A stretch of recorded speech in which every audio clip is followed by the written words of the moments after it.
doing good things for the world. This is absolutely outrageous.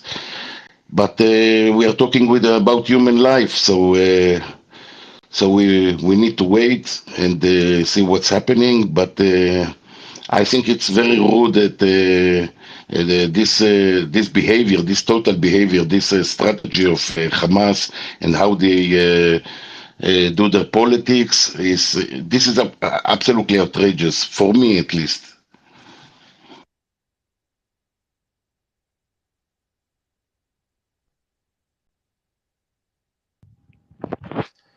Once again, Brian, sorry for putting you on the spot again, but I had a question from yesterday that we didn't fully get the answer to, and I wonder if you could maybe give some insight.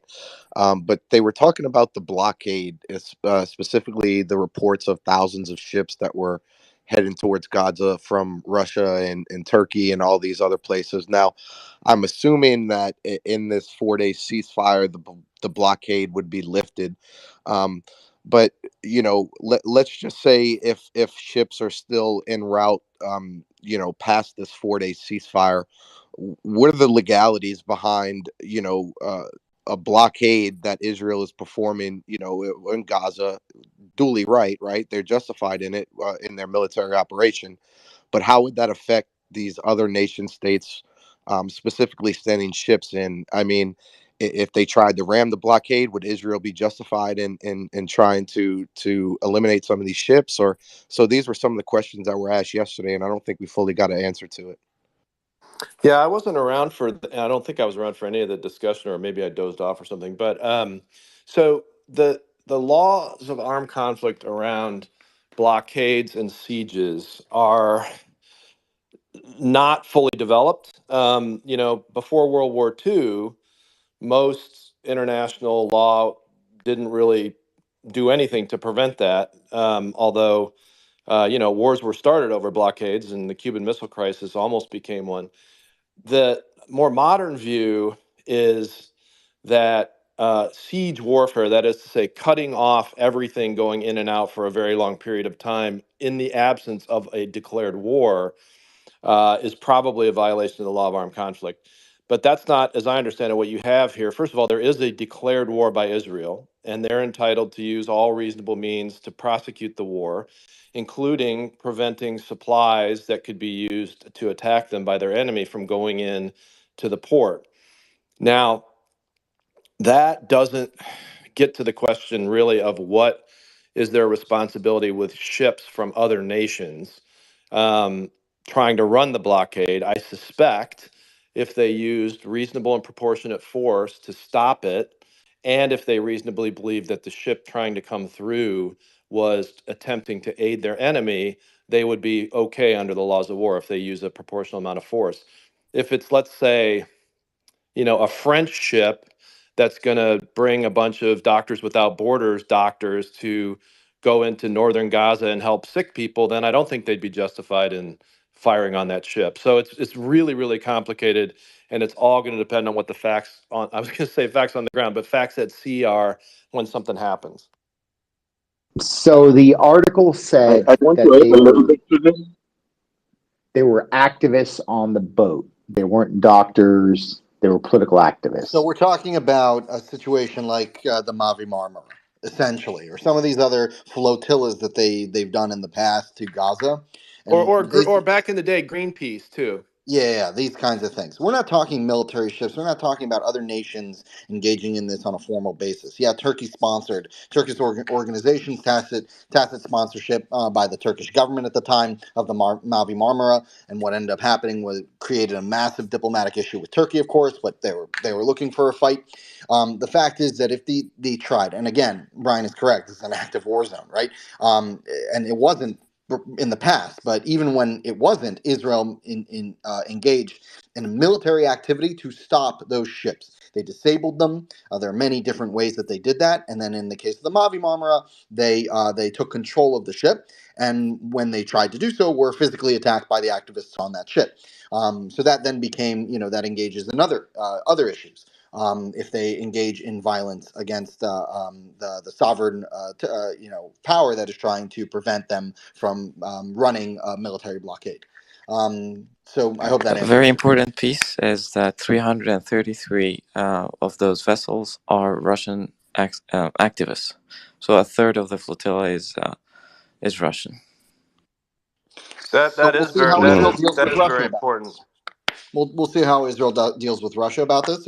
If Putin really wants to, sort of back channel engage with this, then we'll see how he's got his own problems. I don't know why they would even allow this, but maybe it's a distraction. Some different. Bermuda Triangle. Never knew that Russians are peace activists, but you never know. Yeah, I know, right? What do you mean Well, Bermuda Triangle, obviously Ariel? Snowden is. Oh my god.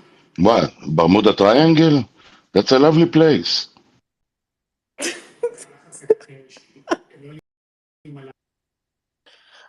Brian, why would Putin allow this distraction? Well, I'm still not entirely convinced Putin is still running the show, but let's put that aside for a second. Again, the primary Russian interest going back 100 years is simply to create chaos. On top of that, right now, what the Russians would like, in my view, is to do anything that will distract attention and resources, including time, attention, and actual military resources from Ukraine. So they're just going to support anything that could cause that, even if it might have collateral damage to some of their other relationships, diplomatic or otherwise. That's their chief goal.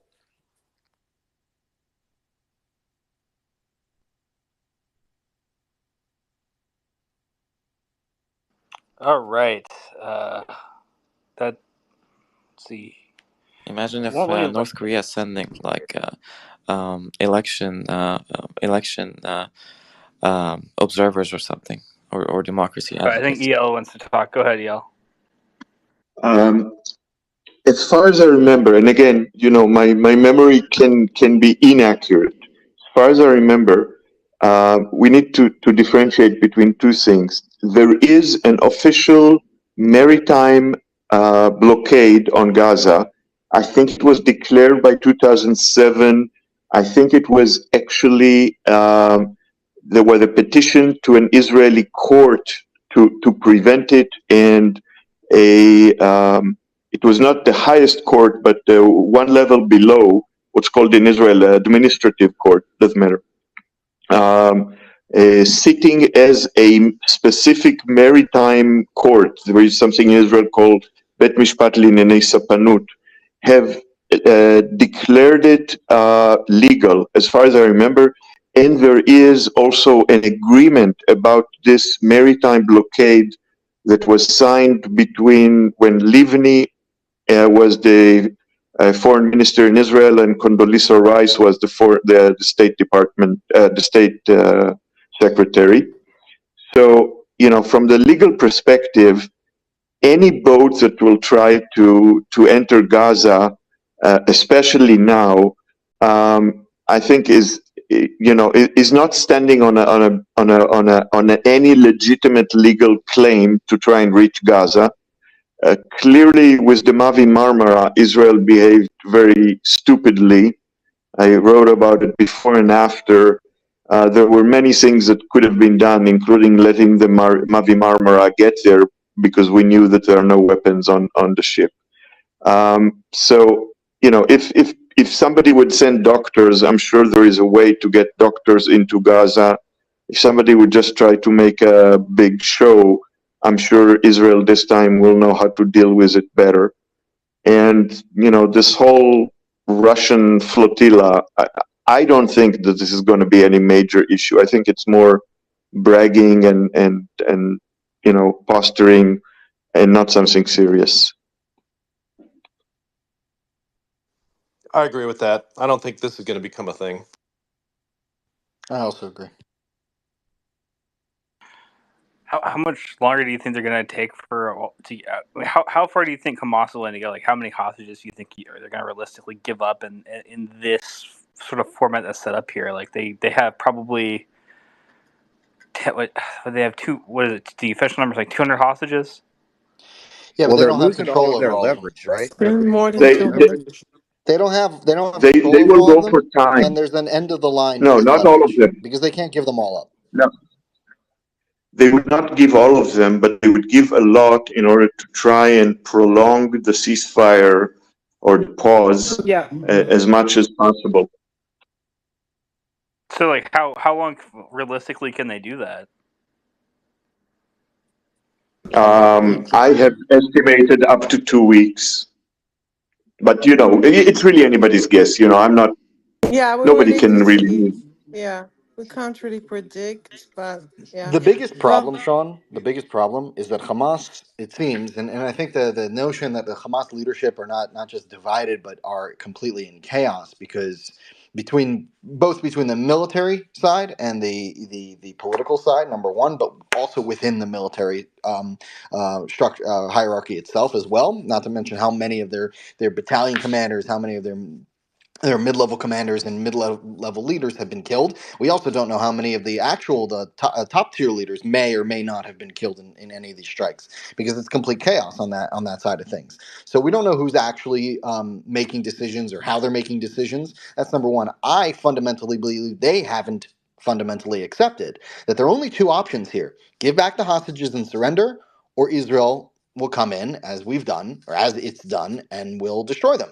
They haven't accepted that as an option because in the past, this is the sixth round of violence since Hamas has taken over the Gaza Strip in 2007. Sixth major round of violence. Every time, there's always been sort of a playbook, right? Rounds of violence, escalation, de-escalation, rockets, no rockets, etc. Getting to a ceasefire, Egyptian mediated most often Egyptian mediated ceasefire. Thank God for the Egyptians in most of these situations.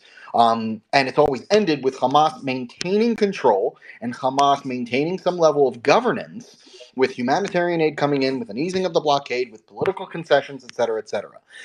They have, I believe, No, that Eric, I think that they haven't accepted. Sean was asking something about the involvement of Russia inside, and No. you didn't No, no, no. ask about what President Zelensky said I about the was answering involvement him of about Russia in how the how conflict. long Oh, Hamas. No, okay. he's No, telling. I was asking how long realistically can Hamas keep holding up the hostage deals? How long can they do that? and to answer, I think it's about 2 weeks. But even then, they're not going to give up all their leverage. That's the point because they have no more leverage. They've got nothing else. Israel will not allow Hamas to exist anymore. Yeah, as an And they idea, shouldn't. it'll exist. Yeah, as a political entity, it may of They exist. course. shouldn't. Fuck But as all an the fucking armed sand entity, woolies, man. I'm getting tired of all their lies and propaganda. Fuck those fucking senators, man. I'm getting tired of it. It's all lies. It's huh? all lies they're doing. Hey, can you boot this guy off the stage? That's unacceptable language. Yeah. I literally clicked the button as you said that. Who I don't know who who that said was. that? Who Some said moron. that? Anyway, the Someone. fact is, no Who? one will allow Israel will not allow Hamas to No, I continue just to want to exist. block. I want to block him. Message him Who's privately that? then, because you're giving him too much oxygen.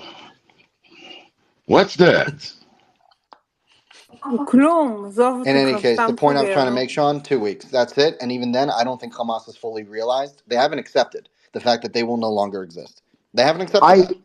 I Can I disagree a give little my bit. If I could push interpretation? back, I think they've accepted they won't exist anymore. At least the senior leadership has, and my guess is they're trying to extricate themselves out of Gaza during the ceasefire. Yeah, but Charles, there is no place on earth any of them could hide. No, there Cool. isn't a Okay, single place. I'm that's telling you. fine, but they're gonna definitely die within 10 days in Gaza. You That's a might fair live point. You two know what? years That's a somewhere fair else. point. If they're trying, I will accept and I will agree with you that senior leadership may be trying to manipulate the situation to get themselves out of Gaza so they can live another day. But that's it. They'll get another day. That's it. Hania Correct, and but It's already Mashal. in Qatar. Yeah. Well, guess what? yes, Even in Qatar, they can't. They won't be safe. I I think Yeah, agree but that with you, Charles. but I think that the only goal of this ceasefire is to try to prolong your life, and You the may only be reason right. you prolong your You may life be is right. because you're trying to get away from the Israelis.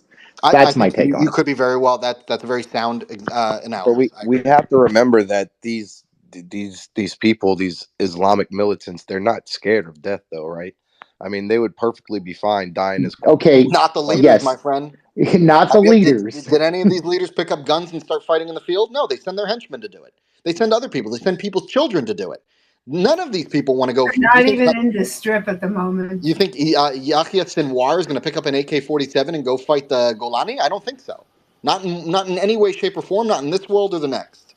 These people are these leaders are manipulative. They care about sending their own people to death, but not themselves. They'll send mothers No, to put on they can be suicide bothered vests. about that, of Guys, there course. is something they care about, and it's power. So if they lose it, Power and money. power, yeah, $10 billion primarily, between Mashal and Hania. yes, but power, money, and losing. Nobody likes to lose. But they already lost. It's okay. In their head, you have to make them lose in their head.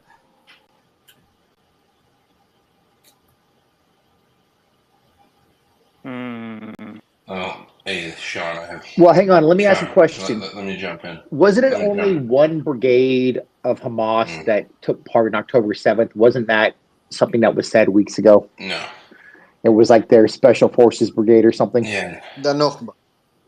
The Nukhba forces were the ones who planned it and executed it. And then the moment they breached the wall, the word went out to the Palestinian other groups, the Islamic Jihad, the other elements of Hamas, as well as Palestinian civilians, and everyone flooded into Israel and engaged in the attacks and the atrocities that took place that day.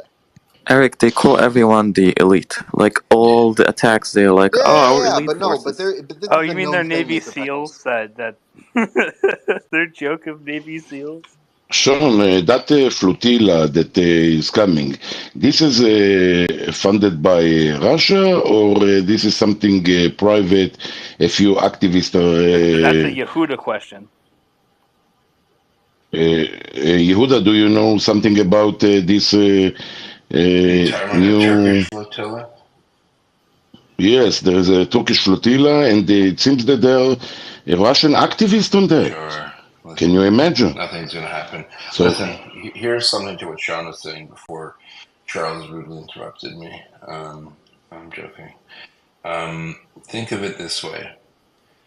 Ayman, Khalid, a few other people spoke to us about, perhaps some strange power play between Hamas military terrorists and Hamas political terrorists, where they were trying to make, hay of a situation. Noga's mic's on, sorry. And the clicking drives me nuts. And, it might be that, no, give me things. It might be that, they may not appreciate it. Oh, Noga with the mic. Hamas in Gaza might. Sorry, that wasn't me. There was a glitch there, and I kept turning it off. Sorry. It keeps coming like I can't. No worries. So basically, if what's a rational thing for Hamas to do, the leadership, if they want to get out? Return every civilian, keep military hostages, keep them down to 10 or 15 so you can move them around quicker, you can move them around better, and you gain some sympathy in the world. Oh, look, they released all the civilians. But they're not doing that, so they're slow rolling it. So it's like they're buying time. So what's the time? I think they're fighting within themselves. I think they're saying, after this, there's going to be a big push for a peace deal and a two-state solution. And a lot of people don't want to talk about it, but that's what they're thinking. Okay, that's what the Hamas guys are thinking. And then they're thinking, well, we're the ones that did this great noble action. We need to benefit from it the most. And God forbid, we're not going to let the PA benefit from it.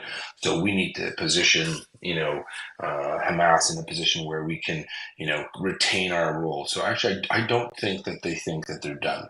I think that they can convince the Israeli public, then that's who they're playing to, that they need them. And I think they're wrong, obviously, and absolute, bonkers. But I think this is why they're not releasing more civilians. I think there's a specific reason. It's the only card they think they have. And worst case scenario, they think they're going to get exfiltrated to Egypt with the last hostages and make it to Iran, not Qatar, but make it to Iran. So that could be their play. They could be trying to get to Iran, and that's why they're delaying it. But it doesn't make sense what they're doing in my mind, because even the management of the hostages is a Herculean task. Managing 10 hostages is a big deal. Managing 200, I don't think Hamas has got their act together. So I think part of it has to do with the fact that Hamas can't track or know where everyone is. And I bet you private individuals or private small groups that have hostages don't want to give them up because they're afraid that they're going to get murdered and they're going to get attacked by Israelis or Hamas. So I think that they have a lot of work to do. I think they're really trying to stretch this out to buy time to come up with a strategy to try to salvage anything Hamas could have, because they're delusional. They're not terrorists because they're super smart, Sean, right? They may not realize that they're done. And also to buy time to get out of this strip. So I think we're seeing that unfold. Anyway, those are my 2 cents. All right. Go ahead, Miss Joel Pickle. Are you hearing? It is. They were supposed to be released by 10, and I'm not seeing anything. I'm not seeing any report. I'm not like complete. So the IDF spokesman is just spoke, and he says that there is a real advance in what's going on, and as soon as the families will know, then the media will know, and then they No, the families were told an hour ago. The families were told they but no, about the progress, because it was very Let's just unknown. wait. Let's just wait. It doesn't help to talk Yeah, we about it have to right now. wait. Let's wait, not talk about it. Let's see them getting out, and then we can talk. But it's it's an issue. So yeah, I just want to see them here, and then we can. I don't want to say what I'm guessing. Yeah, just the previous point Let's about move. the flotilla. So Yeah, yes, it will I arrive. just don't. Ariel, It it will will. arrive in 2024. So they're planning on sailing to Gaza in This is a big 2025. escalation with Russia because if they are allowing their activists and then sending all their trash here, and then they will come and ask from us, go and find all the activists and the anarchists that are hacking our systems in the Kremlin and stuff, and the Israelis needs to go and do their job. They can go and do their job in their own way. We are not doing that anymore. Period. No one should cooperate with them. Let them hack their systems, make fun of them. Yeah, last time I checked, Russia needs donations, not the other way around. Yes, we will see about that. Indubitably. So I guess the Red Cross is at the meeting point right now. That was a great word. Indubitably. Yeah. People don't use it a lot, do they? No, I mean, it was last officially used by Bert in whatchamacallit in Mary Poppins. Oh my That's god, an awesome word. it is. I like that word. I've used that word since I discovered it was a thing when I was like 9. You saw it in Mary Poppins too, didn't you? No. That's a lie, Yes. Sean. Stop being a liar. Not everyone are princess, Noga. They didn't this delay I like that. also don't know Dick Van Dyke's lines from any movies either. Liberal, don't you think this delay backfired massively on Hamas? No matter what, like it really is. They shot themselves in the foot. Oh, they pissed off all of the people who were negotiating for them. They pissed off Egypt. They pissed off Qatar. I love how And everybody they caved. I love how everybody calls Sean liberal, and he's probably the furthest thing from a liberal. I mean, I'm a libertarian. I'm socially liberal. That is the definition of liberal. What the left is doing with the word liberal is rape. So about the Absolutely. about the real quick about the hostage the crisis that occurred earlier. The Qataris the Israelis have said the Qataris have played a pivotal role in breaking that crisis. But Brian, I just read from Aviva Klompus. She wrote 16 minutes ago that it was Biden who called the Emir of Qatar and urged him to have Hamas release the hostages. And then shortly after that call, Qatar announced that the release would go ahead as planned. So, Brian, what you're talking about with Biden and U.S. support, that conversation that all happened earlier, I mean, it's just pretty apparent. It's pretty apparent how involved the administration, how involved the president himself is in making sure that things are running smoothly, things are going ahead as planned. You And see, Eric, you see it's what I'm also talking about him. about? Yeah, it's also about Eric. People seem to forget the sticks that the U.S. has in their closet should they want to bring them out, right? They forget it, just because he looks nice and he sounds nice. He could pick up that call in the phone and say, "Hey, the Israelis are about to go in 2 hours, dum dum." Oh my God! You get this shit moving, or you're gonna have more problems on your hands. Smart enough.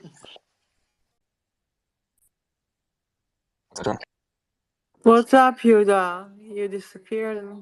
What's up with you? Yeah. Well, I'm here. All I'm waiting settled? with everyone else. Waiting with everyone else, right, to see what's going on. Mm-hmm. Yeah, I'm waiting. Getting as Just, many people just, home as possible. just a casual guy. Just a casual guy. Just a casual guy. Yeah. Just.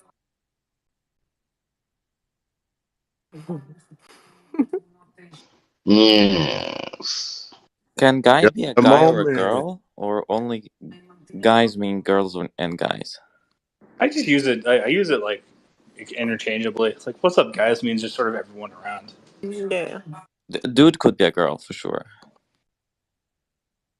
Or I mean, like it's like you're one of the guys. Just you're part of the group. I never really saw like a sex based connotation to it. But I'm socially liberal, so that might be the wokeness. You're a patriot. Hey, James. Привет. What woke is just cultural Marxism anyway. Привет. I'm playing into it, Ariel. You say It's a well, hello привit, Vietnam, I say James. привет. Привit, you can Here we pass. go. So, Let's have some fun. Ariel and James. how are you doing, guys? Yes, in another life, James was born Ukrainian drama queen. Kenna. Can someone update me a bit on the situation? I got lost. They started fucking around, and then Egypt and Qatar threatened them, and they gave the hostages. Wait a minute, Sean. The U.S. threatened Qatar, who then in turn threatened threatened Hamas. Okay, then let's be more accurate. You're right. So who Hamas started fucking around with what? Hamas said we're No, not no, releasing any no. The hostages. situation goes like this. Joe Biden is saying, don't you forget, I said, don't. Don't you forget about me. That's what he says. James, basically, Hamas said they weren't going to release any hostages today. Israel said you have until midnight to release the hostages, or we're going to pummel what's left of your buildings or what's left of anything in Gaza, starting at Don't 12:01. mess around with us. Starting at 12:01, and then basically I there don't was a think that they crisis. appreciate that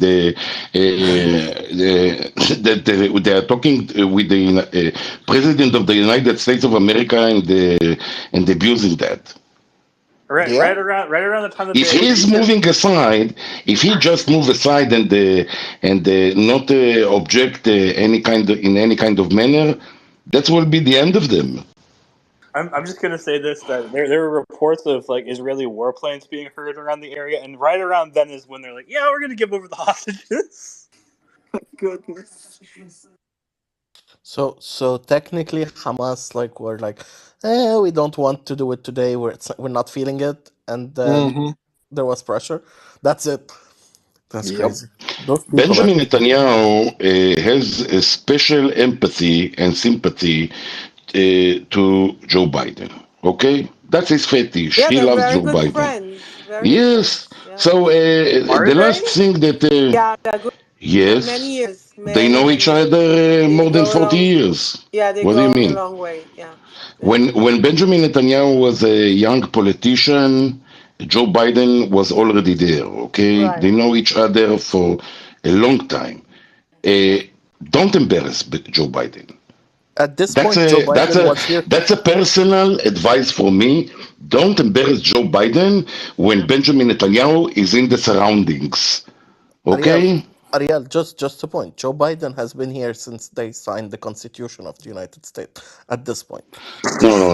Let's not mock him. Listen, it's not. It it's a doesn't matter who joke. you love, What is this? the Republican or the Democrats. First it was It's Trump. Now you're all on the Biden yeah, train. but no. Benjamin Netanyahu. It's about Benjamin Netanyahu. Okay. And by the way, Benny Gantz loves the Democratic Party too. So it's very united in this issue. Although we all love Donald Trump, but they know each other for a long time. Okay, don't embarrass Joe Biden. Yeah, he himself makes this joke. Biden himself. But don't embarrass. I mean, in front of Benjamin Netanyahu. Yes, that's a friendly advice I can give Or that he's been the around since the Hamas. Constitution was ratified. If anyone from Hamas hears this space, don't embarrass Joe Biden. Don't. Yep.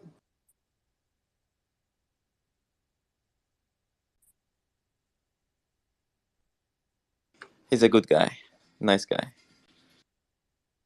I love when I go through my timeline, Noga, and I see you retweeting Nick Faritas, and there are very few people who know who that guy is except me and like my niche libertarian friends. Oh, Nick Faritas is the bomb. I worked for the organization that got him elected. Keep up the good work. Dude, You elect him president.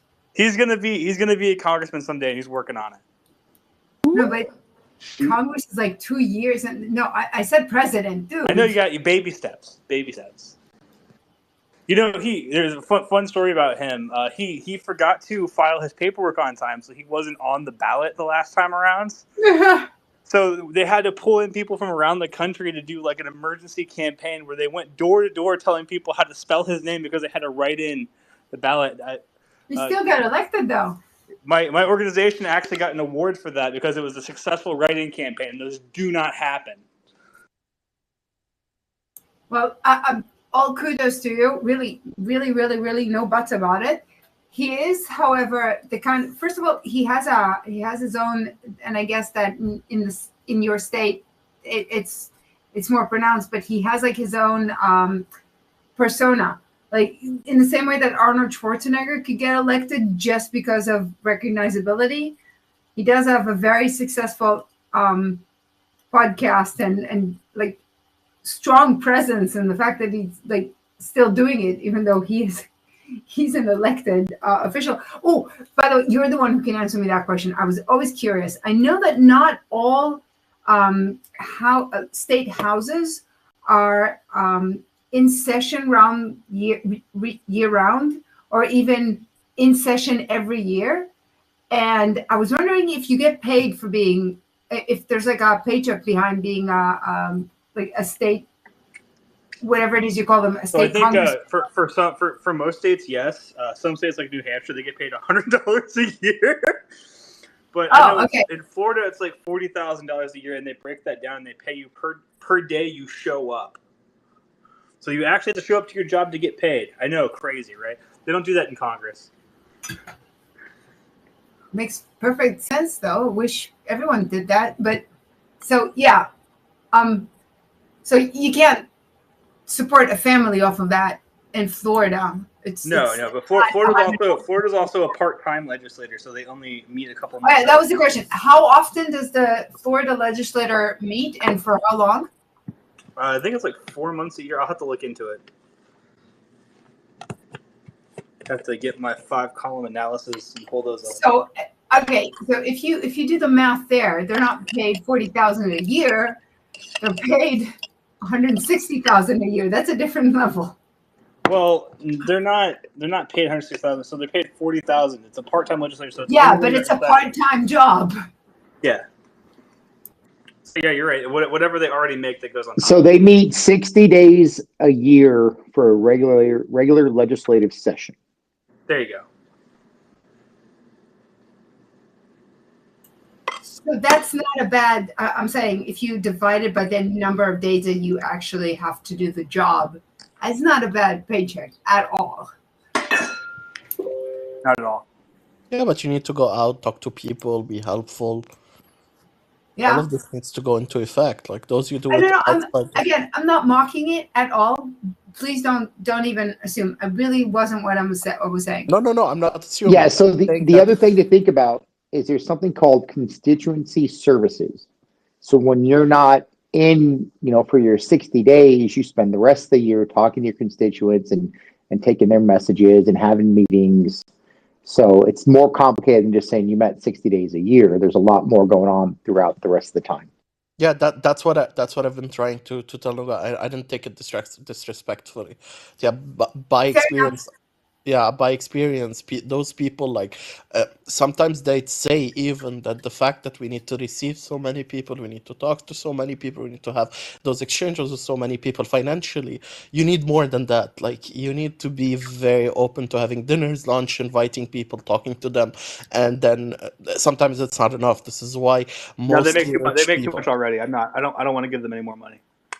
No, I don't think politicians should get money. I really believe in my inner core that you should be paid the minimum wage as a politician, and that it needs to be a vocation for people that have achieved already something. Well, James, That's Well, I think you're right in that It's a problem, though. the politicians, that should be a part-time job, right? You go there, you take some votes, and you go back home to your career. Because when you become like our U.S. House representatives, when you've been there for 60 years, you just lose contact with the normal everyday people. Yeah, that's You why know, I don't believe in career politician. I don't really believe there is something named I'm a career politician. You can be a career analyst, you can be a career as someone that works with law, someone that works with the people, and you get paid for that. But as a politician, when you become a politician, your job is to serve the people, not the I'm people to sorry, pay. but that's a gross misrepresentation of what politicians are supposed to do. It belittles their job, and it provides people who are not elected a lot more power over the elected officials, because the people who actually, like the pkidut, the clerks who actually do the job, who are being paid for it, and who have they have continuity on their side, so they become more professional at getting things done. If you do it the way that you suggested, you are giving unelected individuals a lot more power to affect policy. And the point of having elected officials is that you want the elected officials to affect policy. Now, the thing about the legislature and how much they're being paid, again, I think the way that the U.S. market is constructed is a little different. And I wasn't mocking at all, and I don't think they should be paid $100 a year, just to be clear. But if you construct it the way that you did, you no longer have elected officials. You have unelected bureaucracy that is running your life, because the elected officials are never going to figure out what the bureaucracy is actually doing. And the only reason why it's less of a problem in the US is because in the US, the government, believe it or not, guys, has a lot less effect on your life. And you elect people to a lot of things that in most other countries, you would elect the one person to do it all. Like in Israel, we don't have school boards. We elect people to Knesset, and they decide who's going to be the Minister of Education. And then the Ministry of Education runs our lives, which is not democratic at all. If you had the Minister of Education, in the United States is your zip code. Sorry? In the United States is your zip code that votes for your school. Yeah, that's my point. In Israel, it isn't. No, it's your zip code, as in like your location, your city, your town, your neighborhood. Yeah, but you will vote for the people who make educational decisions for your children. It's a separate vote. You will vote for the sheriff at some point. You will elect the DA. If you choose to have effect on your life, you will elect each and every person. There are states in this country I could run for sheriff, get elected, and be like, oh, I'm a cop now, no experience. So, Liberty, can you explain the zip code issue with schools? Well, it's not by zip code; it's by county or city, and then it is also by how your state sets up school districts. So California It's insane. Like there's a high school district, there's an elementary school district, there's a middle school district, there's a county school district. So you could have 8 different districts in one county in California. That's how They all Stanislaus have to be County is set up. elected. And they're all elected. Yeah. And then it's And broken so, down by like this region of the city, from this block to this block and is this member of the school district. And so the fact that you guys are paying less to your to your representatives to the legislature makes sense, because the legislature's ability to affect every aspect of your life is curtailed to begin with. The level of We just don't respect them.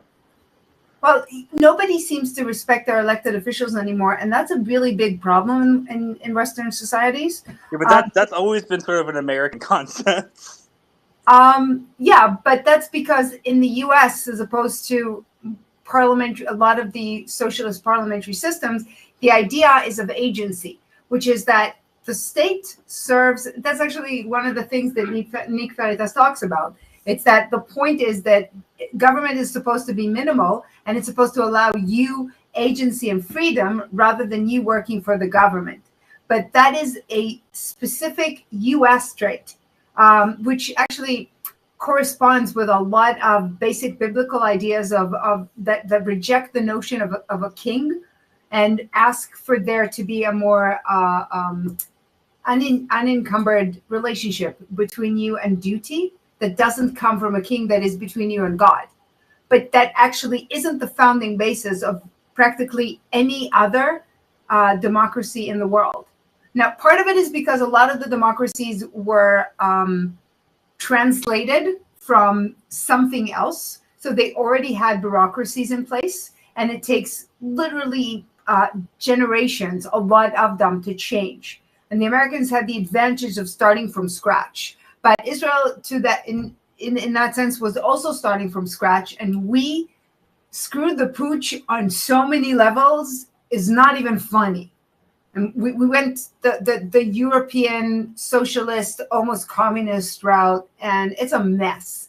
So it's not enough to have a clean slate, is what I'm saying.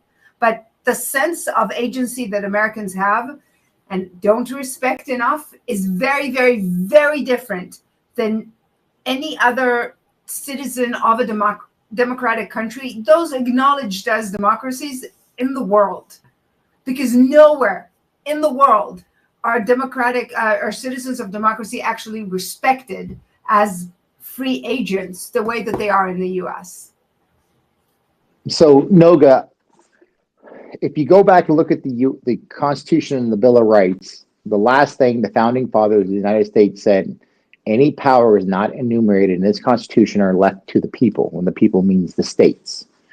And I think it's, at least on the conservative side of America, the belief is that the power to govern the people is supposed to be held at the lowest level possible, because you have more influence over those elected officials. So your cities, your counties, your states.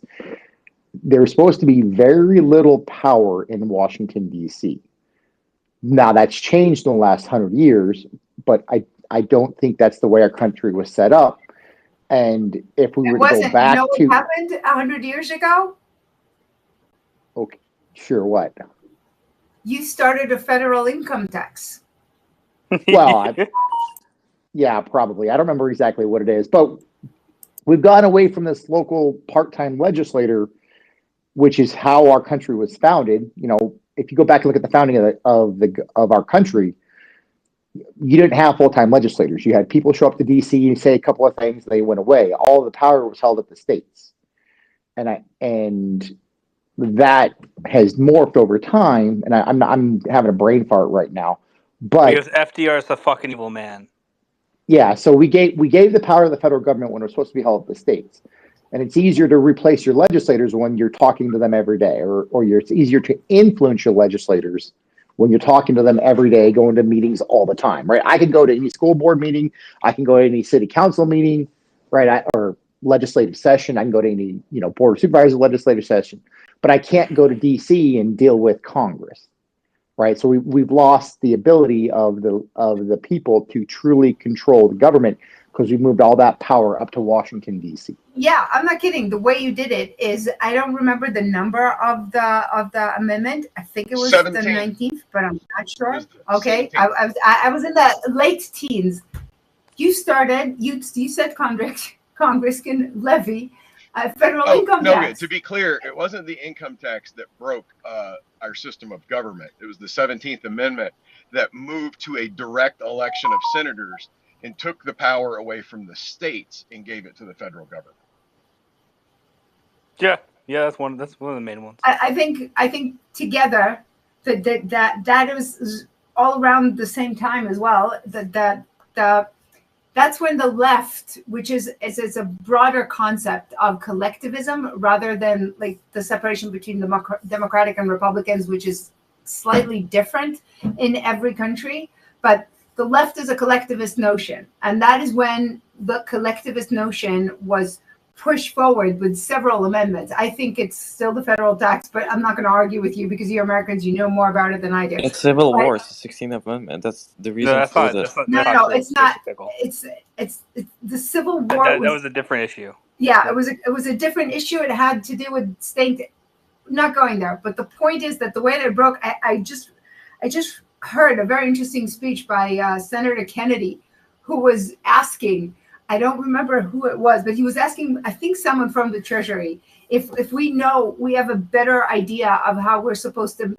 He was talking about Americans. I'm not one, but of how we are supposed to levy taxes on a national level, since we've been doing it for 100 years and it just keeps getting worse. And it's always fun to hear Robert Kennedy, I have to say. He has this oratory way about him, but if you listen to him and you listen to the speech, you get a very strong sense that the idea of concentrating that much power, and money is power no matter how you take it, how you define it, on the federal level is where the system broke. That it's why the system broke, because the idea was that you have to ask permission from people before you take their money away. And when you moved it from the state level to the federal level, it's a similar process to what the EU is doing at the moment, which is removing more and more of the decision making from the people to the collective. And it's slower in the US because you guys have a better ideological basis, and the tenets of the Constitution are still very much liberal, but the process isn't good, and you guys should do something about that because you're the last ones standing. Right. So let's go to Professor. Oh, now I get to. I do want to try to move this back to the topic at hand. But do whatever you want to talk about, Professor. That's fine. Well, I was gonna say, like Noga, I agree and disagree with you. Like from the. Yeah, we're not gonna. So that if we go down that rabbit hole, that's just what the space is going to become. Go ahead, Mr. Pickle. Yeah. Just to clarify what I meant, very quick. Noga, in the United States, people vote by their leg to go to a different district so that their kids get better education at the school. So they just move. That's one of the biggest reasons people move when they get kids and want to go to school. That's all. Well, I definitely did that this year and moved my kids to a much better location and put them in a private school. So I can correct. I can talk about this a little bit.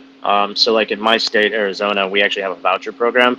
So and that program's to incentivize basically giving money back to taxpayers who don't want to send their kids to specific public institutions that are directly, let's say, in their district or neighborhood, or if they want to homeschool, they get to keep their taxes. Essentially, I think it comes out to like $7,800 or $7,400 a year, whatever the case may be.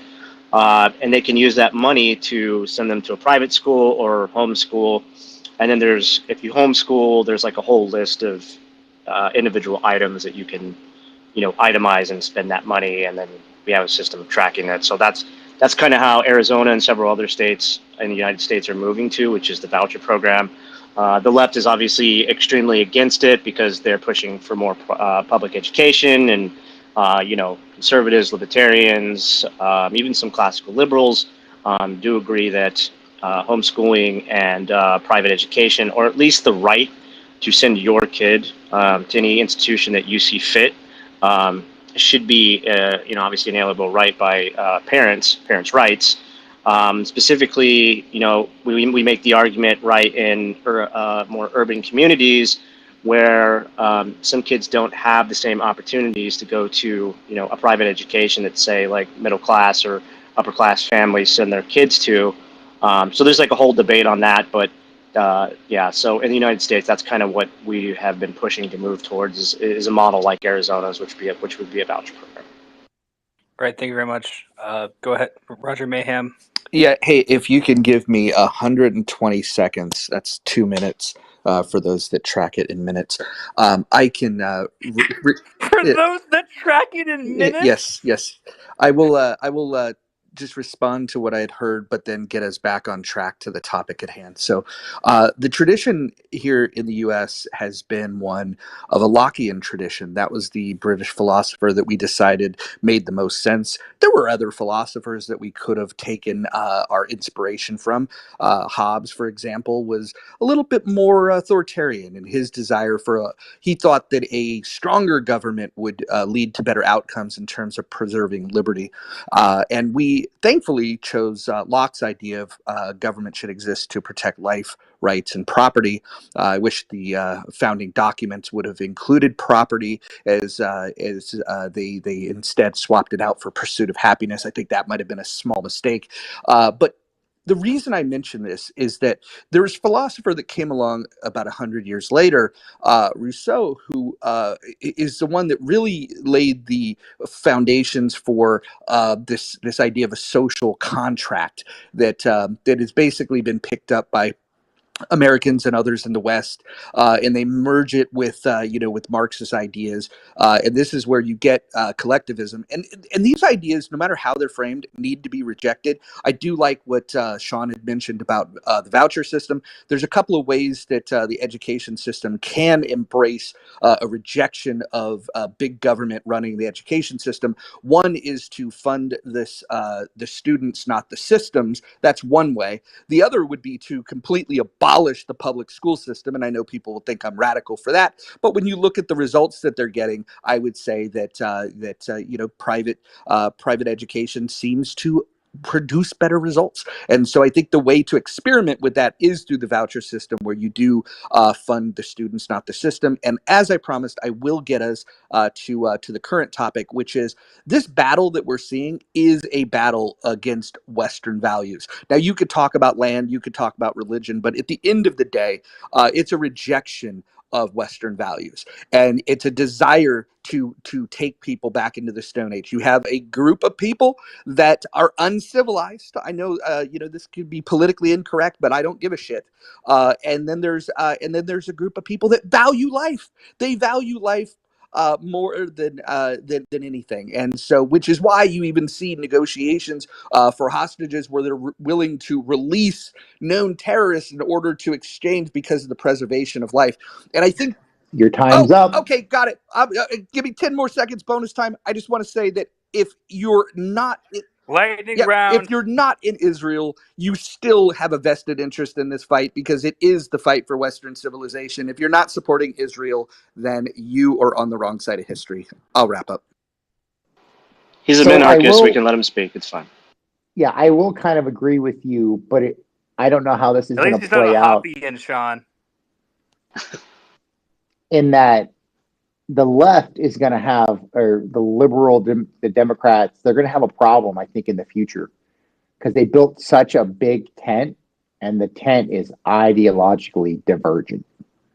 Like pro-Palestine people, with liberal Jews, or pro-Hamas with liberal Jews, they all vote for the same bloc. I can't even use TikTok anymore without seeing them calling Joe Biden a genocide supporting guy. So how is that going to, what's going to happen to the Democratic Party in the next 2, 4, 6 years when they're so diverse in their viewpoints? And I don't have an answer to that. I just think it's an interesting view of how the American politics is going to unfold. Yeah, so since I'm actually covering the protests, at least in my own state of Arizona, and I've been covering them since the first protest, literally like a few days after October 7th. And this is the first week that I've had to take a week off. I can kind of, from the standpoint of what I saw, right? I explained to Republicans in the last election why I thought that there was going to be mass losses on their side, not just from the perspective of what they considered to be them specifically talking about election interference, but it was my theory that just being on the ground covering Roe v. Wade, seeing Gen Z extremely fired up, and that was the most fired up in my state. That I'd seen anybody When they when since they Red when for they're Ed. busting out the windows of your Capitol building. Yeah, yeah. I mean, they almost like literally they were this close to breaking the door on the state capitol building before the state capitol police launched tear gas at them. Had they broke that door, there would have been obviously severe penalties to their movement. That thankfully for them, I guess, did not happen, right? And then we see day after day after day. I mean, this was over 2 months of full-on protests before we came up to time to vote. And I told Republicans, look, like Charlie Kirk and them were having like their daily briefings with Tyler Bauer and all of them on Turning Point USA. And I said, I don't believe that your data is factual. I don't think that you've taken into consideration that Gen Z most likely will make this a one issue, their first experience as a one issue voter, right? I've talked to these kids in the thousands in my own state where I just, we haven't seen protests like this realistically, except one time in the last decade, at least on their side, not counting obviously what's going on now with the Israel-Palestine thing. And they didn't want to listen. They said, no, there's no way. All our projections say that we're going to be up by, 4 points, 6 points, so on and so forth. And then you've got candidates that end up losing by, small margins. I think they just redid Abraham Hamadad's, tally, and I think he now only lost by, a little under 300 votes. And then, Kerry Lake ends up losing by a little less than 2 points. And so I think Blake Masters. I think Mark Fincham was the only one who kind of got mollywopped, but that was kind of foreseeable, just kind of who he kind of hangs out with. So, given these protests, it's kind of been a back and forth with media and pundits, commentators, people of that sort, on how they perceive it, at least when they go on their little podcasts, or whether they're talking about it on some CNN or MSNBC. I mean, the bottom line is that in the streets, and I saw somebody tweet out that, like, oh, it's one of Biden's. It's kind of like the Biden coalition social media influencer people that are all over X and TikTok. And he was like, don't believe the hype. Arabs are extremely conservative.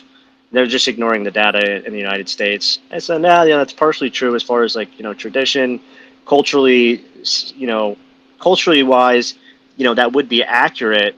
But it's not necessarily, hasn't necessarily been accurate or completely distinctive of what we've seen at actual polling, right? So when it comes to voting time, that's not necessarily completely accurate. Now, will that change? Well, that's what we are seeing on the streets, right? So frontline journalists, I mean, as we cover this, the bottom line is that their voter base is turning on them, and it's not just turning on progressives. It's turning on the whole machine, to the point where now we're seeing Jill Stein's Dr. Jill Stein's crazy ass pop up again, and they're actually considering. I mean, I'm seeing this all over Palestinian accounts, and we're talking like Students for Justice Palestine, Jewish Students for Peace, all those types of groups. So some of the largest contributions as far as group wise who fund these protests, Code Pink, et cetera, and that's what's coming out of there. They're talking about a couple things. One, not voting, or only being very specific in targeting the few candidates that they can find that they believe would be essentially anti-Israel, And that again would be a one issue voting experience, which could have serious ramifications for Democrats, which, now we've got another party refusing to really admit to the data that we're seeing on the street. Forget the data that you're going to see coming out of, again, a pundit's mouth who has no experience dealing with the people and actually seeing what's going on the ground. But this is what we're seeing. And I think the Arab community certainly, I don't necessarily want to say that they will like just turn right. So for Trump people in here, I'm not saying that that's necessarily a net positive for you.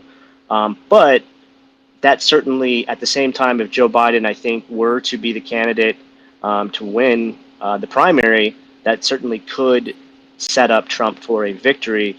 Whether that's especially in close states like Michigan, where they have a large correct. Islamic population. Yeah, correct. So especially if whether it's by design and in the sense that they don't vote, or it's by design in the sense that they decide to vote for a third party, like Jill Stein, right? So either way, and that's kind of how we're trying to look at the data here on the Senate race, which is between Ruben Gallego and Kirsten Sinema, who has, because she knew that her party would essentially censor her, offer her no funding, and then she would basically be on an island with the inability to fundraise properly. So she left the Democratic Party, registered as an independent, and now she's rerunning as an independent. And her colleague Ruben Gallego is running against her, with Carrie Lake and Sheriff Mark Lamb running for the Republican primary. So most likely, with Carrie Lake stepping in, she'll win that, at least the primary. But that sets up a very difficult thing. Even though Ruben Gallego, for example, he always tries to set himself up as this super progressive ex-Marine. But if you go through his track record as far as voting concerns, it kind of says different. He certainly has acted at times more like a neoliberal, and that's something that I'm hearing from the Arab community, who has deep concerns, as well as there's a couple candidates running, like for example in District 8. We've got a guy whose wife worked for Lockheed Martin. And that's I'm the one who actually put that information out, and so now they've been mentioning his name, even though he really has no chance in District 8. It's just kind of principle. I was like, yeah, this guy's pretending to be a progressive, right? He's worked for the DoD. His wife worked for the DoD. They've talked about, they've got papers written on changing laws and things around the Asia Pacific. So that's what we're seeing, man, and hopefully I can lend some insight on that. I just woke up, so hopefully I'm jibber jabbing too much. We're in a very interesting political situation right now.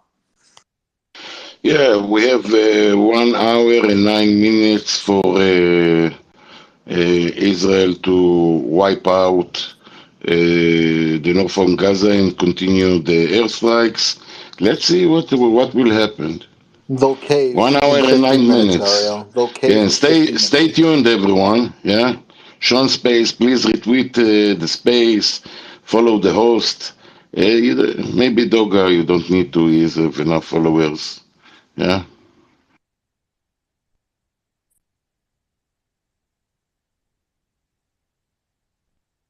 All right, go ahead, John, and then we'll go to Mr. Pickle. Hello. I'm not like the best speaker, but I kind of wanted to chime in on this conversation a little bit. I think even if Biden becomes the primary, for people my age generally, I don't work, but I have a lot of friends, so I know how these people think generally. They are much more simple than you guys give them credit for. Last time it was because you offered to pay off their student loan debts. When that didn't happen, they're pretty upset about that one. They still have hope on that getting wiped away, though. But this year is 100% whichever candidate offers a better housing situation to them, because right now owning a home to these people seems like a dream. Like they will never own a home. Like that's what it comes down to at the end of the day.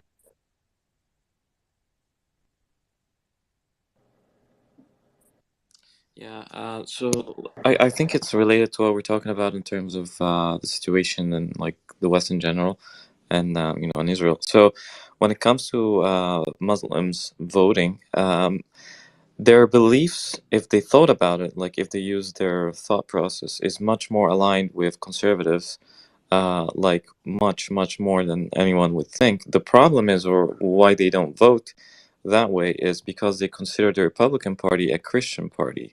That's how they look at it, especially with the, I believe, with the neoconservatives and so on. So if it wasn't for that perception, that's number one. Number two, they perceive also the Republican Party as supporting Israel, which is very. I mean, a lot of them are against that, although they don't understand that its support is also bipartisan for the most part, except for the Squad and a few exceptions. So those are the two reasons why they don't vote conservatives. If someone can at least change their perception to reality, their votes will completely change. Of course, immigration plays a role as well.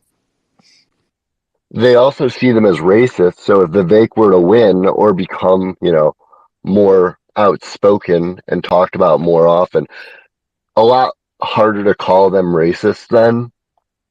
No, so it's more like immigration wise, right? So like if somebody says we're gonna return them back to where they came from and so forth, whether that's like rational or not, or whether we have good reason to do so or not, it's just that's how they're gonna vote, like rationally. But what's irrational is that they're conservative and they don't vote conservative. Can I give a little update, Sean? Always, you're always welcome to do that, Ariel. You know that. Very good. So about the massacre of the 7th of October, it seems that he was supposed to be on Passover night, and since Benjamin Netanyahu and the IDF got information about that, so what they do is Ariel, change the yeah. subject. Yeah, it's Okay. not, no, please. Okay. But Ynet is spreading everything. It's over there. Yeah, but why not lies? And if you go into it, you might explain it better, and don't. Okay. לא עכשיו. So okay. If no guy is advising, you better listen to a smart woman. That's why I married Why my are wife. you? Why are you? This is a you know. When you're becoming older, Sean, you start to listen. Something that happens to men in old age. No, but it's more than that, Ariel. If you just listen to your Train wife, you right listen now. to the woman in your life will be a lot Yes, easier. yes, yes. I'm listening to my wife, and I learn to listen even more. Yes, Yeah, yes. that's a very good a very good lesson in life. Well, if you do want an update, then Hamas has just announced that they've transferred today's hostages to Egypt. Fantastic. I think it was. All right, so they're on their way then. Fantastic. Well, Hamas said they're on the way. Let's see. We'll try. We'll see. Iris, We don't have confirmation from anyone but Hamas, and Iris Hamas tells you the sun is out. You should check it out anyway. Noga, Iris announced that there was a confirmation from Channel 12 with the Red Cross having the hostages. It's 8 kids, and 5 women. No, that's not what Iris said. Iris said that is what we're expecting. She didn't say that there was confirmation from the Red Cross that actually happened.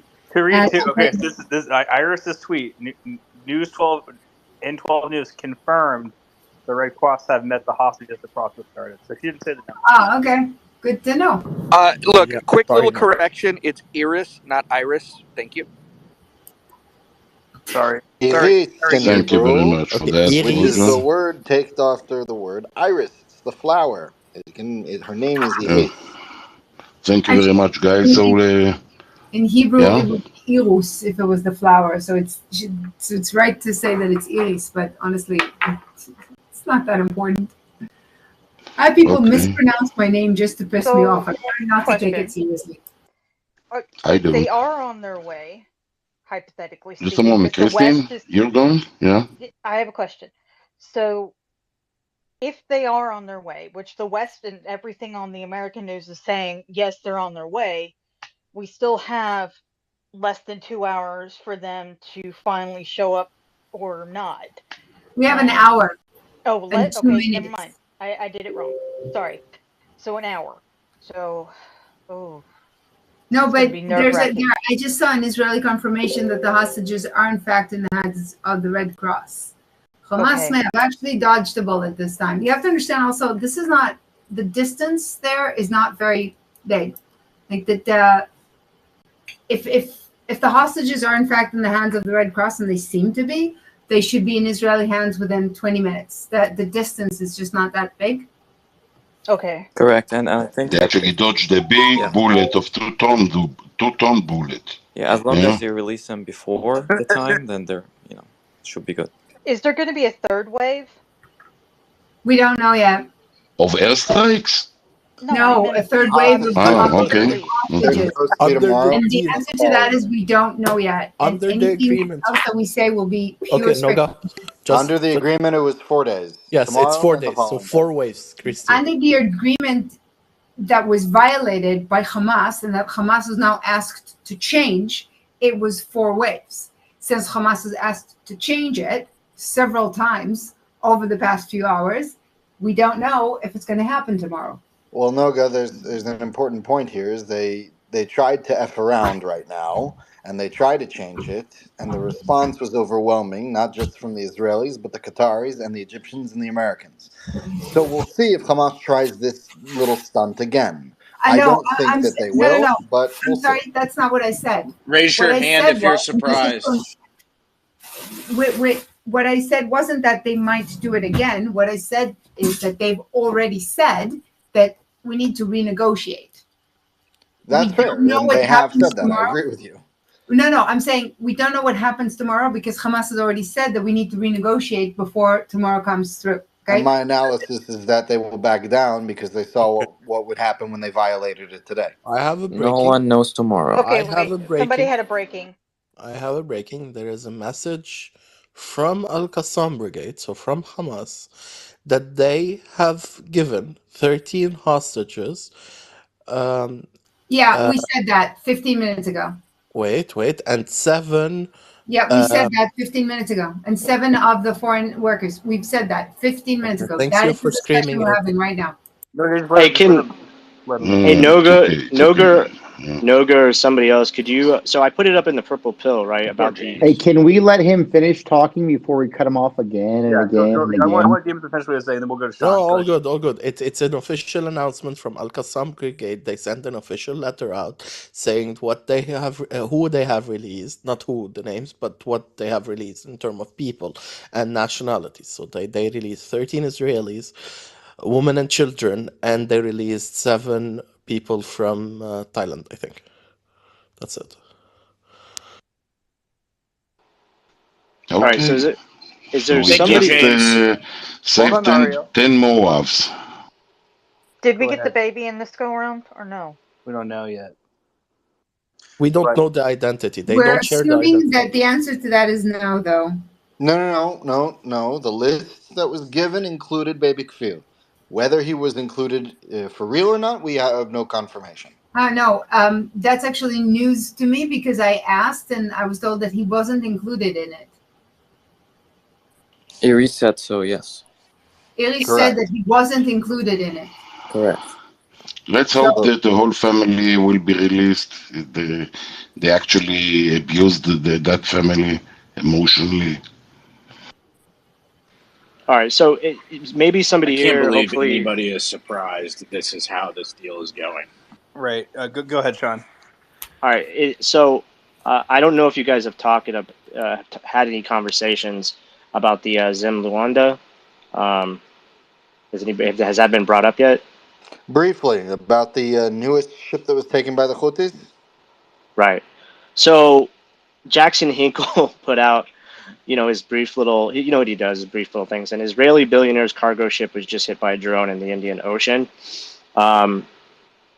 Obviously, the photo he used is hilarious. But anyway, so the Zim Luanda, from all the information I gathered from Marine Time and coordinates and then data, is actually owned by Black Sea Marine, right? So Zim is just a shipping company, and it's not even parked there. But Black Sea Marine, their HQ is actually in the UAE. So does anybody have, like, I don't, that's not my expertise, specifically the UAE as well. Does anybody know, like, you know, I would say, would you say this maybe is a blunder on their part, being that this is from what I gather at this current moment, and I do have, like, growing up, I do have a little bit of a background sailing. That's how I know how to look this up, but I don't necessarily know, like, the laws and rules around this as far as, like, the Red Sea and what this would mean if they did in fact hijack a ship. Just because it left Israel doesn't mean Israel obviously owns it. And again, from everything I gather, this is owned by BSM, and they're located in the UAE. So I guess my question is, does anybody know what the consequences would be for that, for them hijacking a ship they thought was owned by an Israeli company, but it's not? The Houthis Well, pissed off it's another illegal state. under laws of the sea, which is a completely different set of laws and actually the first international laws that have, you're not allowed to do that. The question is, who's going to hold them accountable? I'm pretty sure the Americans are pissed off by now because they've been foiling Yemenite attempts to get into the fort for a while now. But this is at the moment the thing we do after we deal with real threats. I don't know if it will stay that way, though, because threatening passage at sea is actually one of the worst offenses any actor can commit. And unlike the actors that usually commit it, which are harder to find, this is the Yemenite government doing it.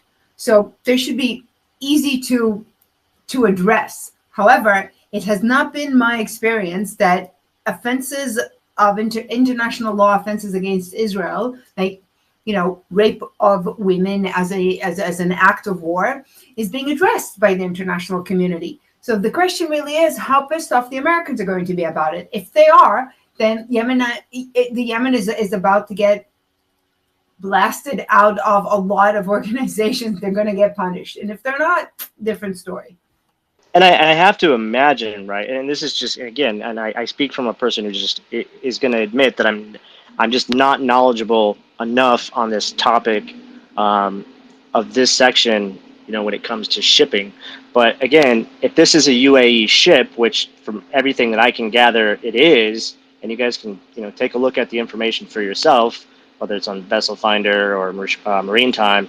If this is in fact a UAE ship, which is, it appears now. To be fair, Black Sea Marine does say that they're an international company, but their HQ is in UAE, right? So there's a breaking about Israeli fighter jets intercepted 2 ballistic missiles from Yemen over the Red Sea.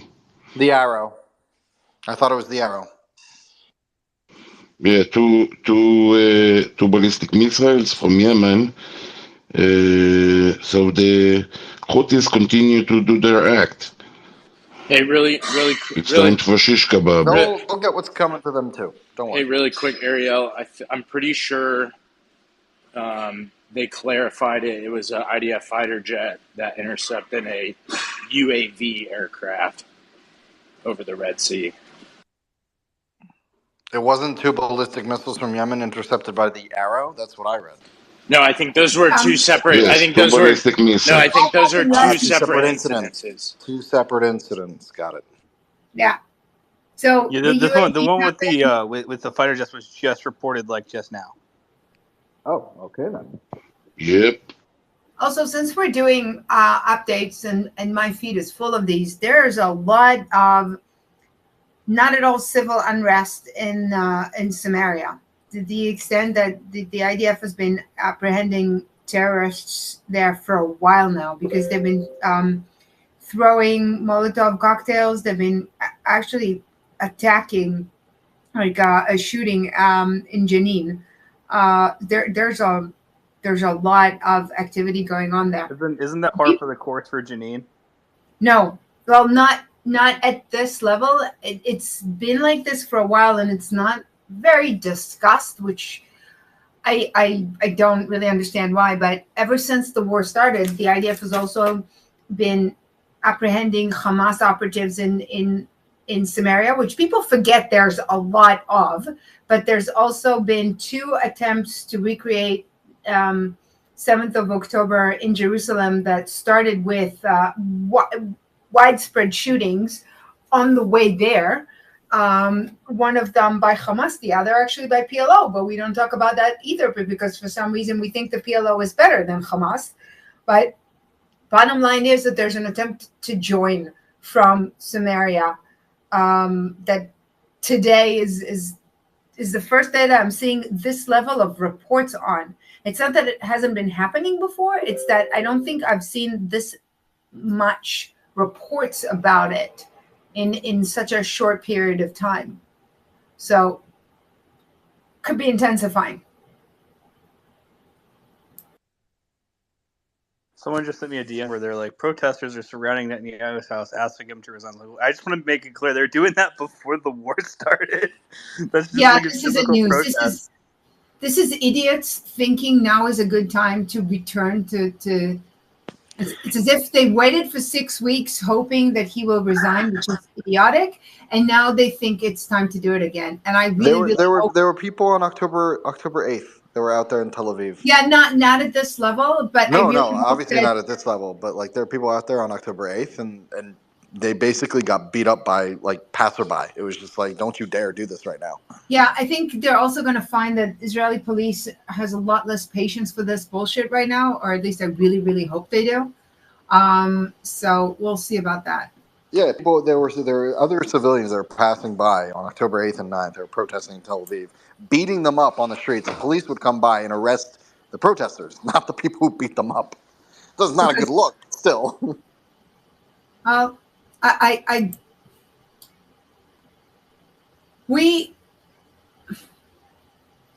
trying very hard to be diplomatic about this. When I don't think it's easy at all. When the First World War started, the suffragettes stopped protesting in front of the White House for their right to vote because it was inappropriate. I don't think that's why the First World War started, but there are certain things that you wait for the war to end before you do. This is definitely one of them. And I cannot fault Israelis who find it abhorrent that you would challenge the legitimacy or the standing of a government while at war. And so, you know what? If you choose to go against the grain and endanger your own people and show they're being held by Hamas, you deserve everything you get. And I can't say that I blame anyone in the situation except the protesters. They can honestly go sit on a cactus naked. Go sit on a cactus? I've never heard that before. That was such a polite insult. Thank you, Sandra. All done? Liberal, I think it's open, James. What? I think that was Eric who was open for a second. It was me, briefly. Sorry. No, I mean the. No, he means the hand order. Eric, Go ahead, open. Eric has daddy duty. Open? Yes. Did you guys see just that Barak Reed reported that Israeli officials stated that the hostages were handed over to the Red Cross? No, we are not talking about Barak Ravid. We need some more reliable sources. Oh my God. Okay. Are they bad? Amit Sega said it as well, so we're good. Ravid isn't his. Don't let me start with that, okay, Sean? No. My problem with Barak Ravid isn't actually where he leans, which I don't agree with, but that's not the point. My problem is the hubris by which the man makes outrageous statements, not I'm not even talking about now. I'm not talking about the last 6 weeks, okay? This is a guy who would walk up to the European ambassador to Israel and explain the European Union to him. Now, he's talking out of his ass, and that's my area of specialty. So really, he's talking out of his ass. But the hubris by which he's explaining it to the ambassador from You the see, EU, like he just doesn't understand the people who sent him. I mean, my I'm not the God. only one, Sean. You know, what really, Yeah, yeah. not to focus on American politics, Listen, it's just the when fact you're that, oh, go ahead, yes, but Adrian. when you are a journalist and we are dealing with such a delicate subject, we can't have you pushing it to our throat now, your agenda and all the chunky monkey. We just can't have that. And they are now protesting with their nonsense. Oh, come on. Let's go to the hands. Leave it. Just wanted to just make an update. So regarding in Janine, All cool. um, Yeah, all cool, all cool. there was Go like ahead. a 15-year-old fighter with an automatic weapon who was Yeah, eliminated. 15 Okay, years old so fighter with an automatic weapon. Did you ever heard Yeah. that? Yeah. Do you understand what we're dealing with? What kind of mother is sending her 15-year-old son with an automatic machine gun to the street? Why don't she slap him and send him to do his homework? That's an I Well, don't American tradition, sounds understand. like a Ariel. school.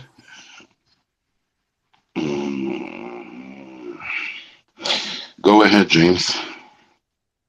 It's all about the Second Amendment, Ariel. It's all about the Second Amendment. Palestine respect Yep. the Second Amendment. So, I wanted to point out Palestinians something. don't have a Second Amendment. It's a joke, Sean. Seriously. From the So, river to the I sea, the literally Second had Amendment someone shall set you free. when people were talking about the need to disarm Hamas. Someone was literally trying to argue to me like, what about their Second Amendment or their right to own guns? I'm like, they're not American. I don't care Uh, about No, no, their no. right It's to Hamas that is allowed to own weapons, not the from the states. river to the sea, Washington will be free. yeah. No, I agree with that. That's Did you fine. guys see the story about somebody issuing I don't know if it was a patent or something on the phrase from the river to Forever to see, yeah. trademark. from the It's river Yeah, to the sea, an Palestine will be Israeli free. trademarked it. He trademarked it, so now he can do a cease and desist anytime anyone ever. It's amazing. I think he applied for the trademark, but it No, takes I heard time. it was issued. I saw the application. I think it was November 17th, but no, it's not issued yet, Eric. so yeah, it takes like a few months for it to be approved. Yeah. So what I wanted to point out is we need to be very clear with what we share about information regarding who is governing what. I'd like to welcome everyone who's joined in the space in the past 10 or 15 minutes. Thank you all for coming. If you guys are enjoying the space, if you could help me out by like and retweeting the space, that would be super appreciated. I appreciate.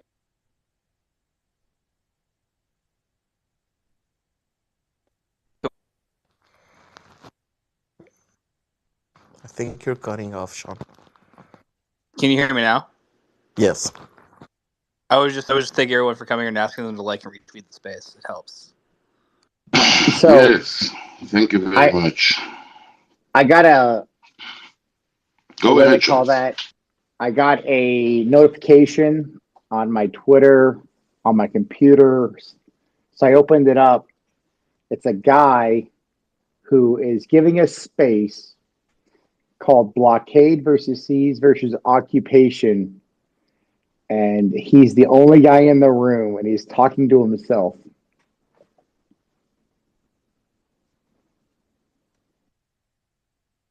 Thank you, Charles. So, wanted to point out that the Houthis are not the government of Yemen. They are one of the entities that have control of the capital, but they are not the official government of Yemen. The official government of Yemen is supported by the Saudis. About the boats that were taken, I think Sean asked about it. The company is set up in the UAE for tax purposes, but it's not owned by it. It has one of its major owners, UAE, but they have ownership all around the world. I did a bit of It's like research. it's like when people are like, oh, that's not an Israeli ship. That one's flagged in the Panama. It's like every company flags their ships in Yes, Panama. yes.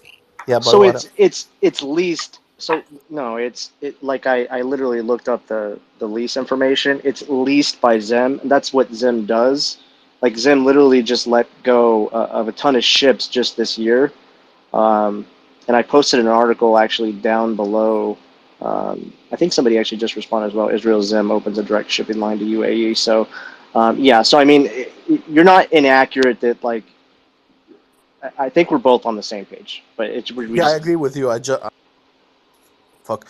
Sorry, I agree with you. I'm just making the precision, like about the thing. It's just that's what they thought. They thought they could get Israeli. I think they thought they could get Israeli hostages, but it did not work for them. Because right.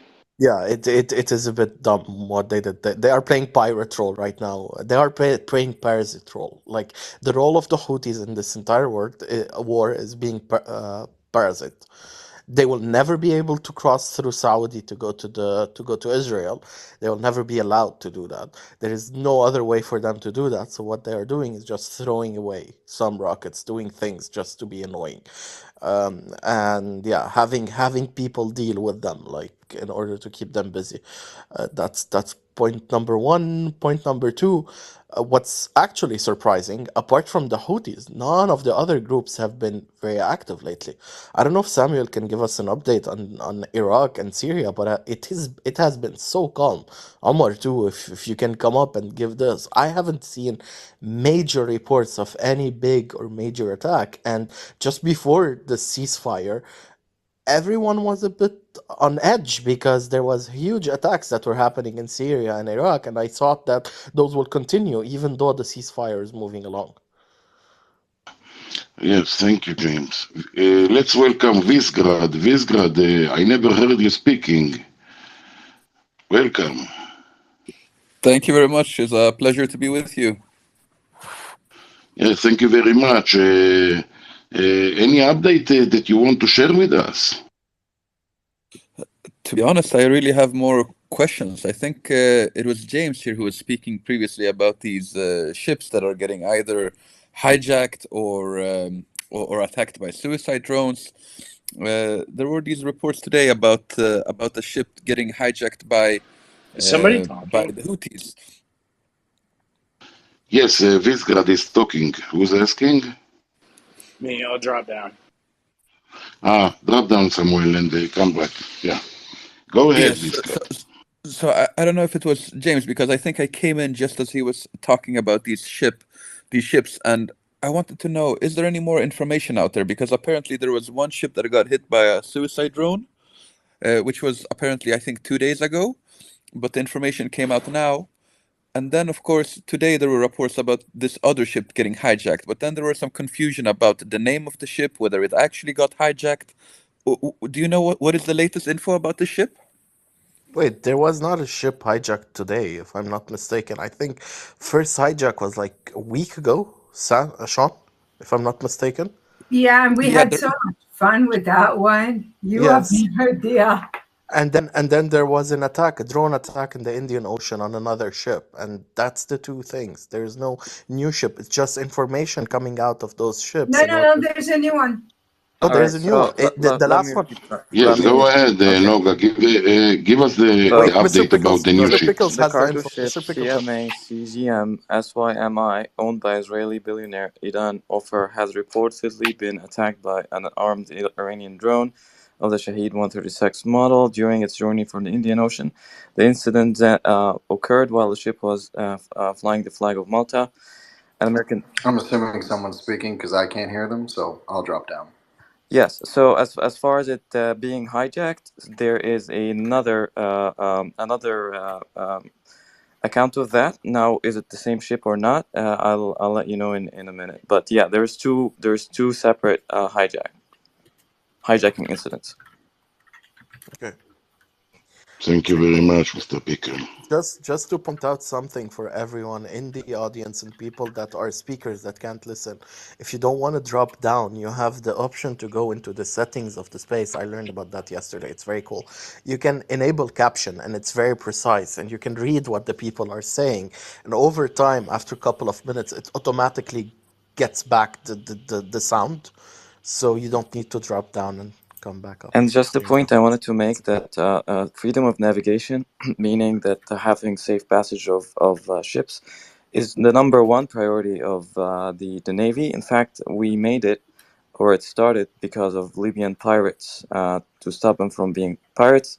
So if they want to mess with that, they will have to mess with the U.S. Navy, and that's not a good idea. Thank you very much. Welcome, Adi. What's up?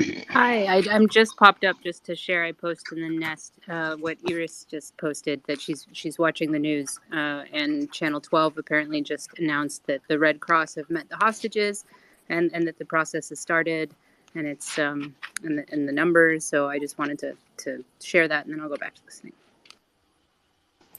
Thank you very much for that.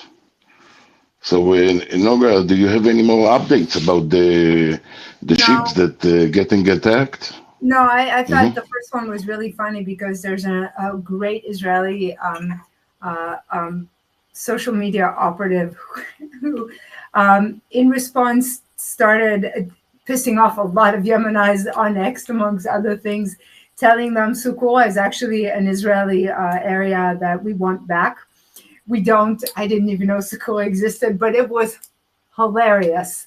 And honestly, I think Israelis think the fact that Yemen has declared war on us is a really funny joke, which it has been up till now, and I'm guessing that's why they're doing this. But they're So violating. you just have to be like, hey, Silas, can we use your airspace to bomb Yemen? And like, oh, the Houthis? Absolutely. I think the distinction between the Houthis as Yemen is ridiculous, to say the least. It's even worse than the distinction between Hezbollah and Lebanon. And at some point, you have to understand that if you operate out of a certain area, then you are in control of that area, regardless of whether you have a UN seat or not. So, and it's time we stop mucking around with that. But I think the problem with apprehending ships, especially since they don't seem to have very good intelligence, and the first one was not Israeli, nor did they have Israelis on it, is that they're being pirates, and that's a problem for the entirety of human trade on the planet. I don't think it's going to be allowed to continue much longer. I think that if they were doing it when we were not otherwise engaged, it wouldn't have lasted that long. And I think at some point, since this is an Iranian ploy and it is hindering international trade by sea, as I said before, the Americans are going to have to get involved soon. So Noga, there's an important part about what you said. So the ship had the transponder off. It's very hard to trace its ownership. It actually is owned by. And it doesn't really matter. No, I'll tell you why it matters. I'll tell you why it matters. Because the only one who would know who would track it and would know the ownership would be a state, and it's Iran. So Iran provided them with the intelligence to allow them to. Yeah. They're cavemen. They wouldn't know any of that. And I would agree with that. I think doing it against Israel is a good. It's a good way in a world where international law never protects Israel. It only attacks Israel. I think the fact that the Iranians are doing it this way is, well, it's smart.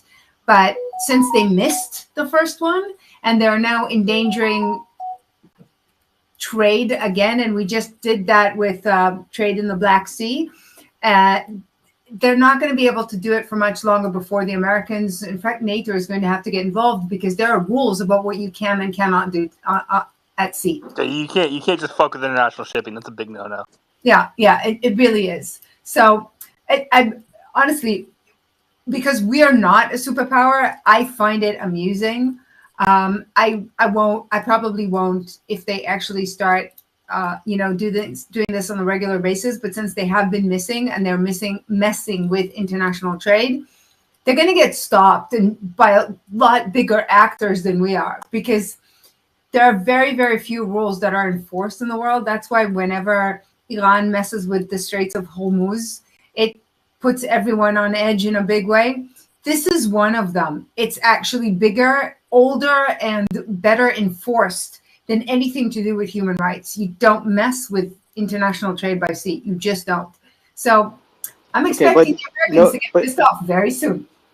But Noga, I mean, in the Houthis' defense, right?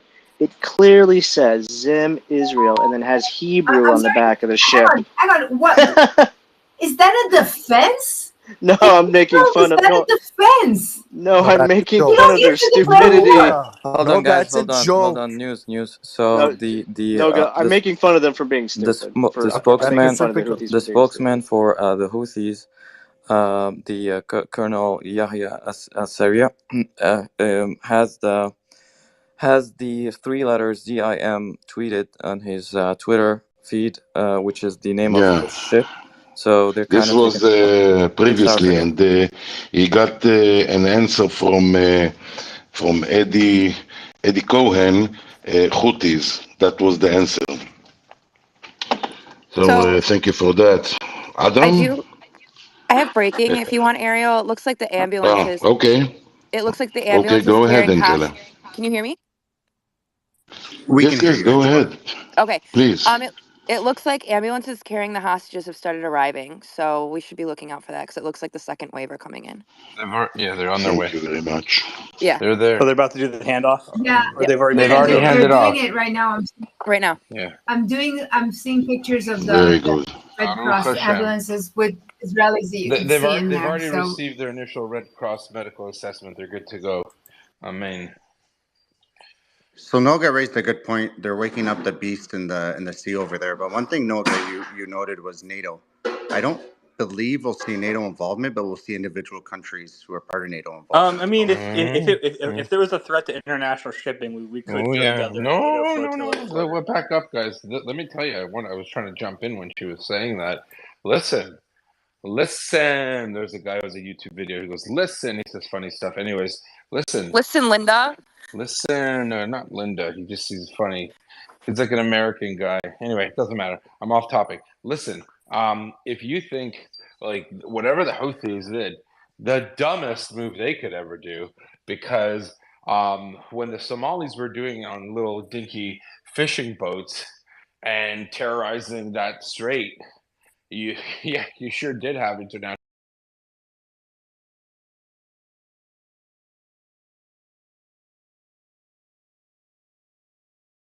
times when you had UN boats out of the water.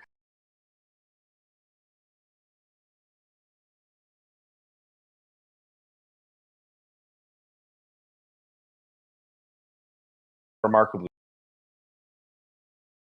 not only are they fair game at sea, but all their ports, their airport, wherever they took off from, their airfields, the facilities, like anywhere where ships are coming in, they just get destroyed, right? And it's fully legal under international maritime law. You can't be. It's piracy. You can't just randomly stop shipping in international waters. I mean, I guess I'm actually, if it's one thing, I'm surprised as to why nothing has happened more. Maybe it's because the Americans are just like, we'll get to you next. Actually, you just wait there, buddy. Like, we'll be there shortly, right? This is what I'm saying. I think they're going to resolve it in different non-conventional means. I think, but something has to be done for sure. Not if they try it again, they won't. If they try it again, they'll get tracked. Right? There are. I mean, you have to. You have to set examples for things like piracy. Oh yeah, it's piracy. It's you got to show your force and show your strength 100%. Yeah, it's piracy. So, gosh, can you imagine? It's almost like I think the U.S. would be tempted to ask an Israeli flag ship to go through and just ride with them. It's like we could make quick work of their ability to ever do that again very, very fast. Listen, John, what was the first war? Aren't these ships armed already when they go in international waters? What'd you say, Yeah. What was They are the going to first get war? shish kebab. No. What was the first war America went to in 1812 as a country? It was against piracy. Tripoli. No, stop. Yep. No, Tripoli. They walked from Egypt. It was about less than That's 10. how Marines got the name Leatherneck. Hold on, it's less than 10 from the U.S. Marines, and they literally walked and had a bunch of mercenaries with them and defeated about 1,000 of their of their enemies and freed the hostages. I believe they had 300 hostages there as well. So it was a hostage mission, and then the Navy took There care of being the. less than 10 Marines sounds like Marine Corps propaganda. Well, it was about 500 mercenaries, but the mercenaries had a problem. They would fight with each other all the time, but they kept them in check.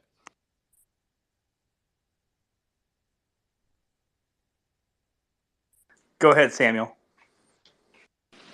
So I agree with Yehuda. Sorry if it's a little loud. I'm on the treadmill right now. I That's agree with okay. Yehuda for the most part. However, I think we're 2 incursions with shipping boats past that mark with the amount of assets that are over there, both naval and in the sky. I think they should have set a strong precedence right off the rip with the first ship, and they didn't even really need to interdict it or cause any damage. They could have sent some assets in the area just to escort or defense, and it would have been enough deterrence. Because hindsight 2020, you have 6, 7 small boats with some skinny pirates and an Mi-6 helicopter that looks like it's about to fall out of the air. I think it would have prevented that from happening. The amount of sensors in the sky and the amount of boats in the water, I don't think that first incident should have ever happened. However, the longer we let these non-state actors get away with shit like suicide drone attacks on international shipping containers. It's not even a non-state actor, Sam. It's a What's country. that? Yemen. It's Yemen. No. I agree with you. I agree with you there. I'm talking about non-state actors in terms of proxy forces for Iran. I mean, it's not like it's not like the Yemenis intelligence services are driving these calls. You know what I mean? This is all stuff No, that's I know. being passed No, I down to know. But them. what I'm saying is that I'm when saying, this, yeah, I'm saying Yemen is What? acting. I'm saying Yemen is acting as a non-state actor on behalf of Iran. no, I disagree. It's acting as a state actor on behalf of Iran, right? So it For has all sorts of clarification, commitments. it's not Yemen. Absolutely. It's not Absolutely. Yemen. Yuda is right. The It's Houthis. got all sorts of obligations under international law, right? They call themselves the government of Yemen. So the the punishments are, it's actually a lot like, what if they were smart, they'd make a terrorist group that works for them and call it the so and so and say, oh, we don't know, it was a terrorist group, they did it, woohoo, you know what I mean? But they're doing it openly and a lot of repercussions, a lot of sanctions could be levied at them. I mean, not that, I mean, I don't know what they even, I mean, it's a very poor country, right? I'm Yeah, actually I mean, surprised at The it how. actually Supreme has the Commander largest. The first actually name, tweeted Zim. Yeah, I mean, he's threatening publicly. guys, we're getting first Yemen name. is Yemen is literally known for having the largest UN crisis in history. Guys, Go ahead, Nora. well, first of all, Emily Hand and Hila Rotem, who are both 9 years old, are on their way home, thank God. God, I can't. As also, Alma and Noam Ol, Alma is 13, Noam is 17, and they're also home. Well, home is they're in Israel. So these are all kids from Be'eri, which is a different kibbutz than the one we had people from yesterday. Are they October 7 victims at the same time? Yeah, they're all October 7 victims, but all of the hostages that were released yesterday were from Nir Oz, and so far we have 4 kids, all from Be'eri. And we know that the hostages were kept in separate locations, so I'm guessing we've now tapped into hostages from Be'eri. So yeah, we have 4 kids at home. Wow. Emily, do you guys know Emily Hand's story? Emily Yeah, Hand her father was thought she was pursued. dead, and then she was alive. Yeah, Was she just released? she was just released. Great Emily Hand, news. by the way, is an either Irish or British. I don't know which one, but she's Irish. either Irish She's or Irish. British. national. She's an Irish citizen. And Noam Avigdori, who is 12, and Sharon Avigdori, who is her mother, and she's 52, have also been released. I put it up in the nest, the short list that we have so far that Cool. you're explaining, so that everyone can see. What was the reason for the delays? Was it a power play from We don't know. Hamas, We don't or know. just Yeah. There speculation was at a this power point? play. They also took a ridiculously long route today and yesterday. They're most likely afraid of tipping their hat of where they're pulling the hostages from, so they want to make it difficult for Israel to figure out. But Well, they did ask us not to survey the area while the hostages are being released, and had they given the hostages on time, we wouldn't be able to do that because they had a 6-hour window on which we weren't following the strip because we had turned off surveillance as per their request. Can't say I'm bothered by the fact that they moved the hostages outside of that designated time. Did you guys happen to talk about the rumor or the lie of the Red Cross tracking them? Did you guys see that on the internet? I'm The sorry, picture, what was yeah, that? where Yeah. they're claiming that the Red Cross put a tracker on one of the Hamas. no, they're not claiming. They're not claiming it. Their proxies have claimed it Yes. because Yeah, thanks for the correction.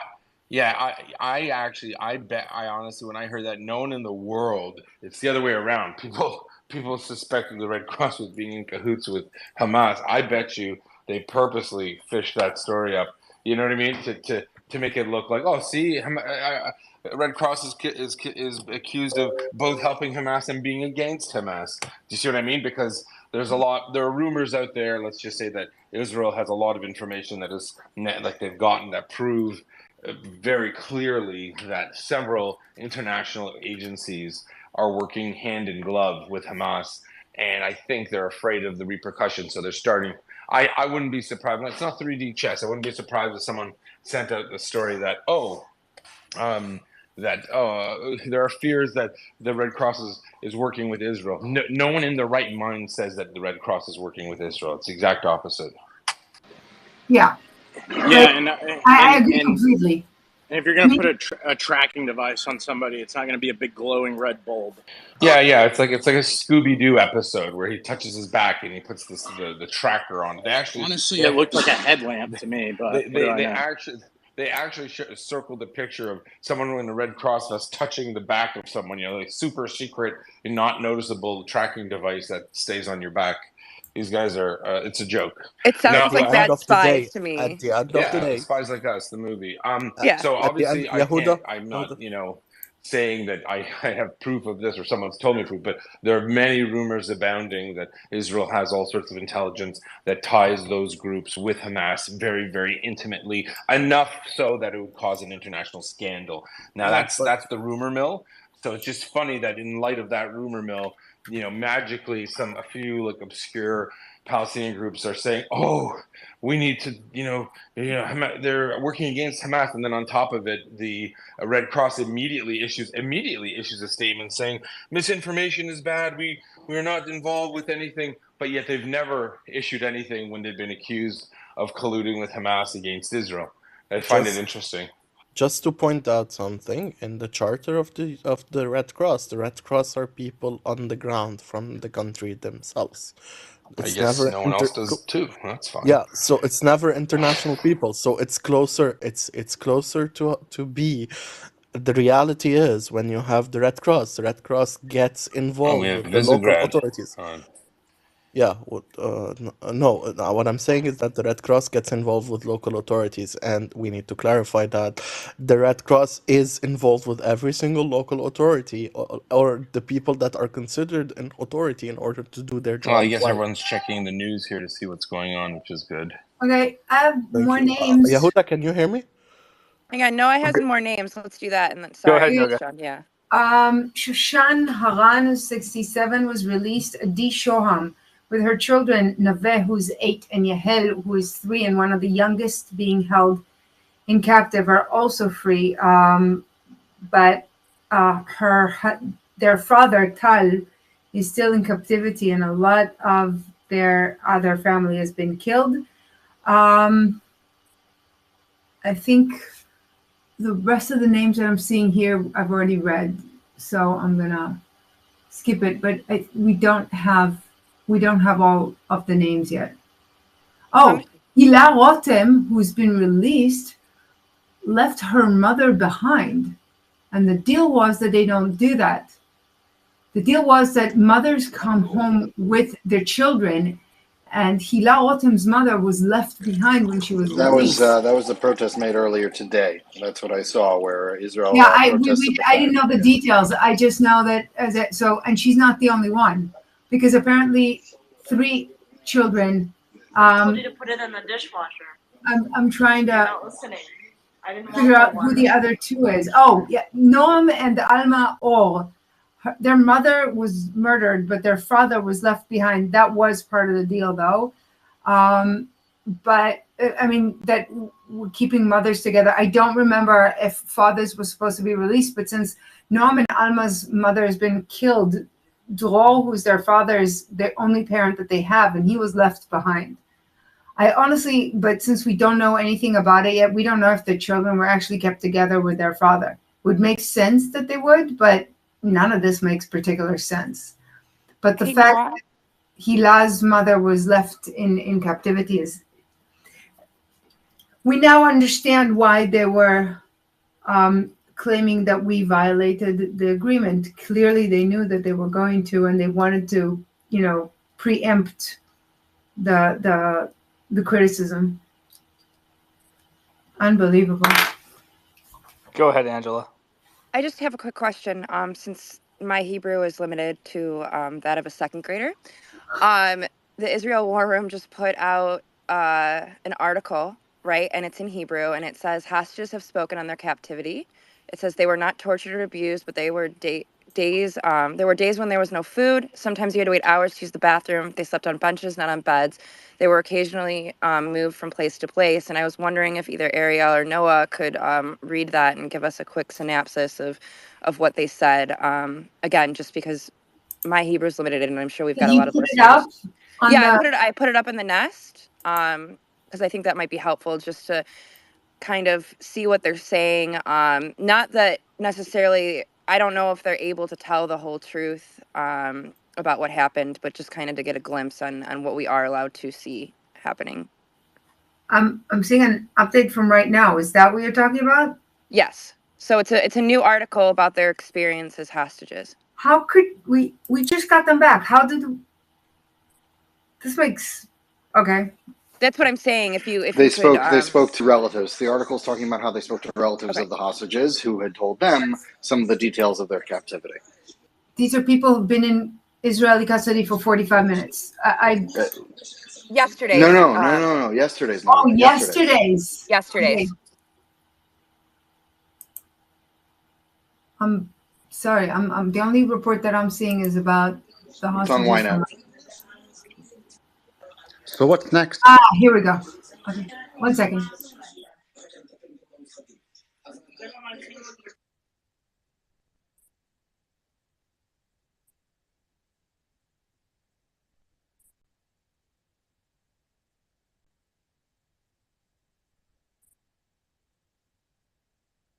We can. So go ahead, Angela. No, I was just going to say we can continue while she reads it. That way we're not all just waiting. Very good. Yeah. I'm reading it right now. So.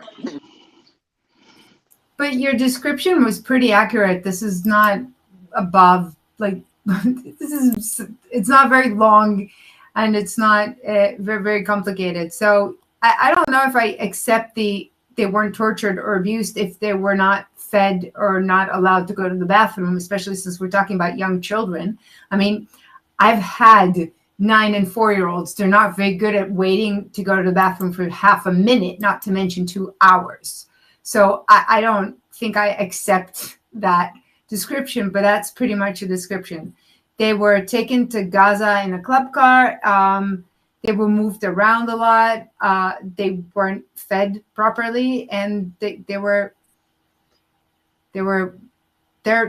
treatment was worse than how we treat prisoners who've been, sentenced because they try to kill someone. I think it was Jay yesterday who was kind of explaining the difference, and maybe one of you can go into it better. But when Israel has, prisoners, they have, video games they can play with. They're fed. They're treated They're not well. hostages. They're prisoners. They are Right. criminals who were convicted of a crime. Right, They were exactly. arrested by law. They were tried by law, and they were convicted by law. Exactly. None And of then this, describing it as if Israel has abducted them is ridiculous.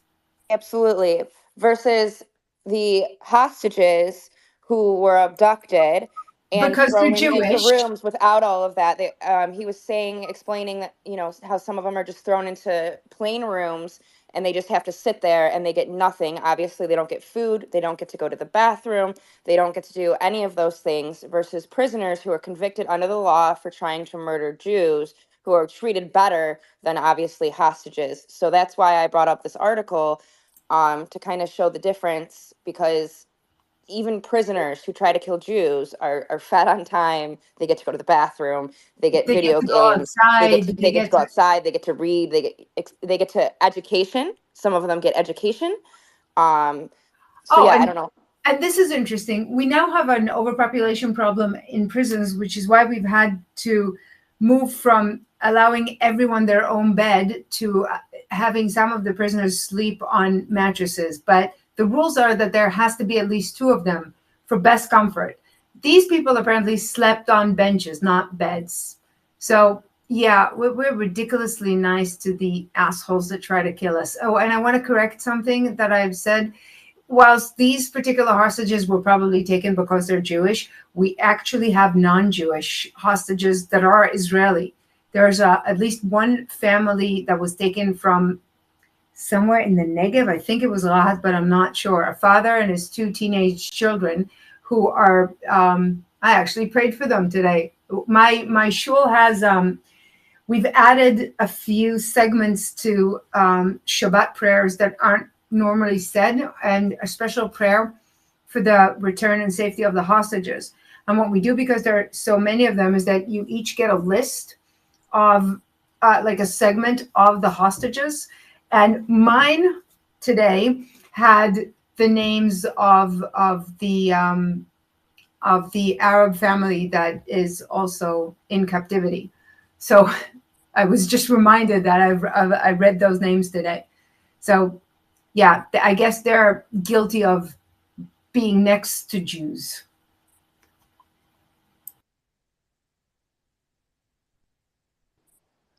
What's next? Well, How many well. hostages are remaining? I don't know why anyone would take hostages like this, but these are clearly, they're not Jewish, they're Israeli. And they were taken. Did you guys see there are horrific pictures coming out of Jenin? Hamas executed 2 Palestinians for the crime of cooperating with Israel in the most horrific What, manner. another 2? Brutal No, executions. from They the were Because brutal. yesterday was free. They were free over there.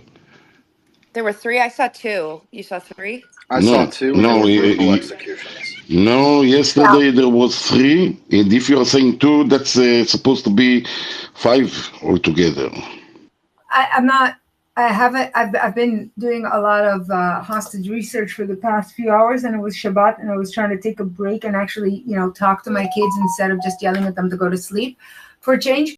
But the bottom line is that this is what Hamas does to Arab Muslims who are suspect of cooperating with Israel. And I don't even know what those poor people did, and I'm not sure that they were actually collaborating with us. There could be many reasons why Hamas executed them. It's just that they used that reason to justify it. But the point is that they're creating a situation where collaborating with Jews is as big a crime as being one.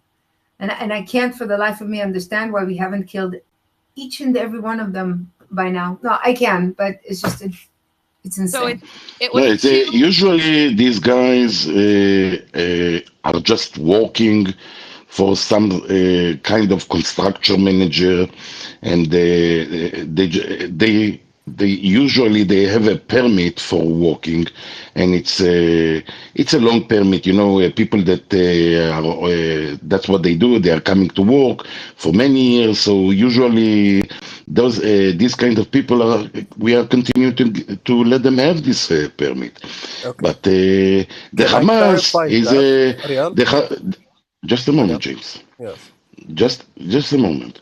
So what happened? What happened now is that Hamas, without any information, just goes and kill people because he suspect. Yeah, like Noga That's said. not completely Yeah, true. That's not. suspect. Ariel, Just it a Yes. sec. was Just So a sec. Angela. Because I asked someone I know in the West Bank. I asked them why those people were killed because I was very surprised by the heinous way they were hanged in the street. Because usually you don't hang people like this in the street. One, it's an example. yes, you do. We can look to Iran for that, but okay, continue. Okay, Again, okay. who did you ask? Someone in the West Bank, someone who's there, and what they told me is that they someone I knew from he asked university. Firaz, no? No. Someone I knew from university who's now in the West Bank with their family, and they're coming back to Lebanon. They're trying to go back and forth as much as possible. Just to point out what those What, he's people. learning in Berzet? What? He's learning in Berzet? In Beirut. They were with me in the university, and they went to West Bank to see their family. They are Palestinians. So to point out, those people were treated were killed under high treason law, which is a law internal to the West Bank because they were considered the Sharia. people. Again, it's high treason. High treason. You Hang have on. high treason So in the you're United saying they States. had a trial? Technically, yes, but it's Oh not no, public. no. What does that technicality actually mean? It's under I don't know. I Sharia. don't know how it works, but that I'm trying to It's under explain. Come Sharia. on. Okay, Okay, anyways, come on. So they I didn't have a just want trial. to They say were this. accused and summarily executed. Can Yeah. I can I keep I can I just want keep to the say this. I explanation? just want to hang on. I'll let you go. I just want to correct the record. It was 2 in Tel Karim and 1 in Jenin last night. And then tonight, just fighters in Jenin, a 15-year-old kid with an AK-47 at soldiers trying to make arrests was killed. He was executed by firing squad. Dragged 2 kilometers to an electric pole, and dead bodies hung for all to see. I have a friend who is there in Tel Karim, and he said in Jenin, one was shot and hung upside down and hung against the wall. Sorry, who killed the 15-year-old? Let me reread it. It says tonight, just firefights in Jenin. A 15-year-old with an AK-47 was shooting at soldiers trying to make arrests, was killed, and Hamas killed him.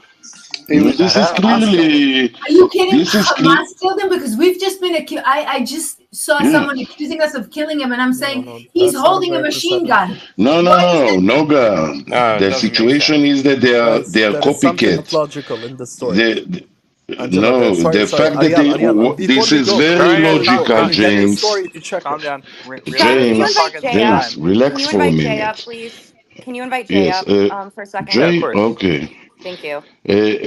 Come on What up. is? I think that what Noga is saying is very logical because what you usually see, children copycatting their parents. This is something that you always forget. So if you are going and executing people, you might find some young No, boys Ariel, trying to do the same. Ariel, Hang on. but He the says story he goes that says Hamas executed him, That and doesn't if make he's sense, shooting that no, at no, part. no, no, no. Hang on. soldiers, He said Hamas killed the traitors last night. Sorry. And can you invite him up so that he can Yeah, speak? No, he it's has an not invite. related. That's Whenever he clearer. requests to come up, he comes right up. He usually just That's sits Okay. clear. down there and listens, though. That's Yeah. clearer, Angela. I totally agree with you. The Yes. only Sorry. thing that I'm reading the messages I as was they pointing come. out. So I Yeah. want to correct that. He did say, in Jenin, well, he said Hamas killed the traitors last night. But there was a firefight in Jenin, and a 15-year-old kid was killed. I think he's coming up right now, Yeah, so he can I'm here. respond. Just Thank First of you. all, Shauna, I just want Thank to you. say I always listen, and I would always love to talk, but the reality is that I don't want to take up someone's space because half the time I'm doing other things, and I don't want to. I don't want to take understand. up That's space. whenever I see your request, I Yeah, how bring you up dare to you, make room Jay? for you. You big jerk. No, because I know some people just like to hang out and just like hang out, and I don't want to take up space. Anyway, so what happened yesterday is two. What? Oh God, hurry up. What happened yesterday is two Hamas or what Hamas killed two Palestinians. One looked like he was an African Palestinian, and one looked like he was an Arabic Palestinian, and it's confirmed by the names as well. And they accused them of colluding with Israel. And what in Tulkarm, they were shot by a firing squad. They were dragged through the streets for 2 kilometers for people to step on them and kick them while they were being dragged after they were killed, obviously. And then they were hung on an electric pole. And there's video, there's footage everywhere. In Jenin, they Yeah, but just shot. Jay, you have to understand the context. You see, 75 years of occupation, and you know what I mean. All the fail. You didn't know what I was doing You there. can't even take Okay. it with a straight face, can you? No, I And then shouldn't in laugh. I'm not Jenin, laughing at the murder. It's ridiculous, right? and in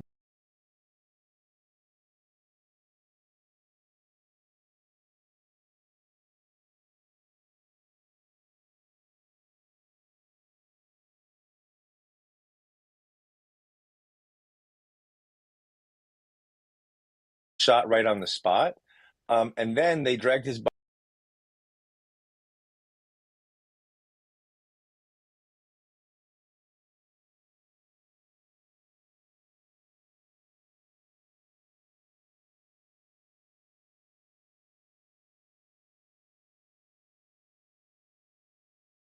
basically a 15-year-old kid was shooting at the Israeli soldiers while the Israeli soldiers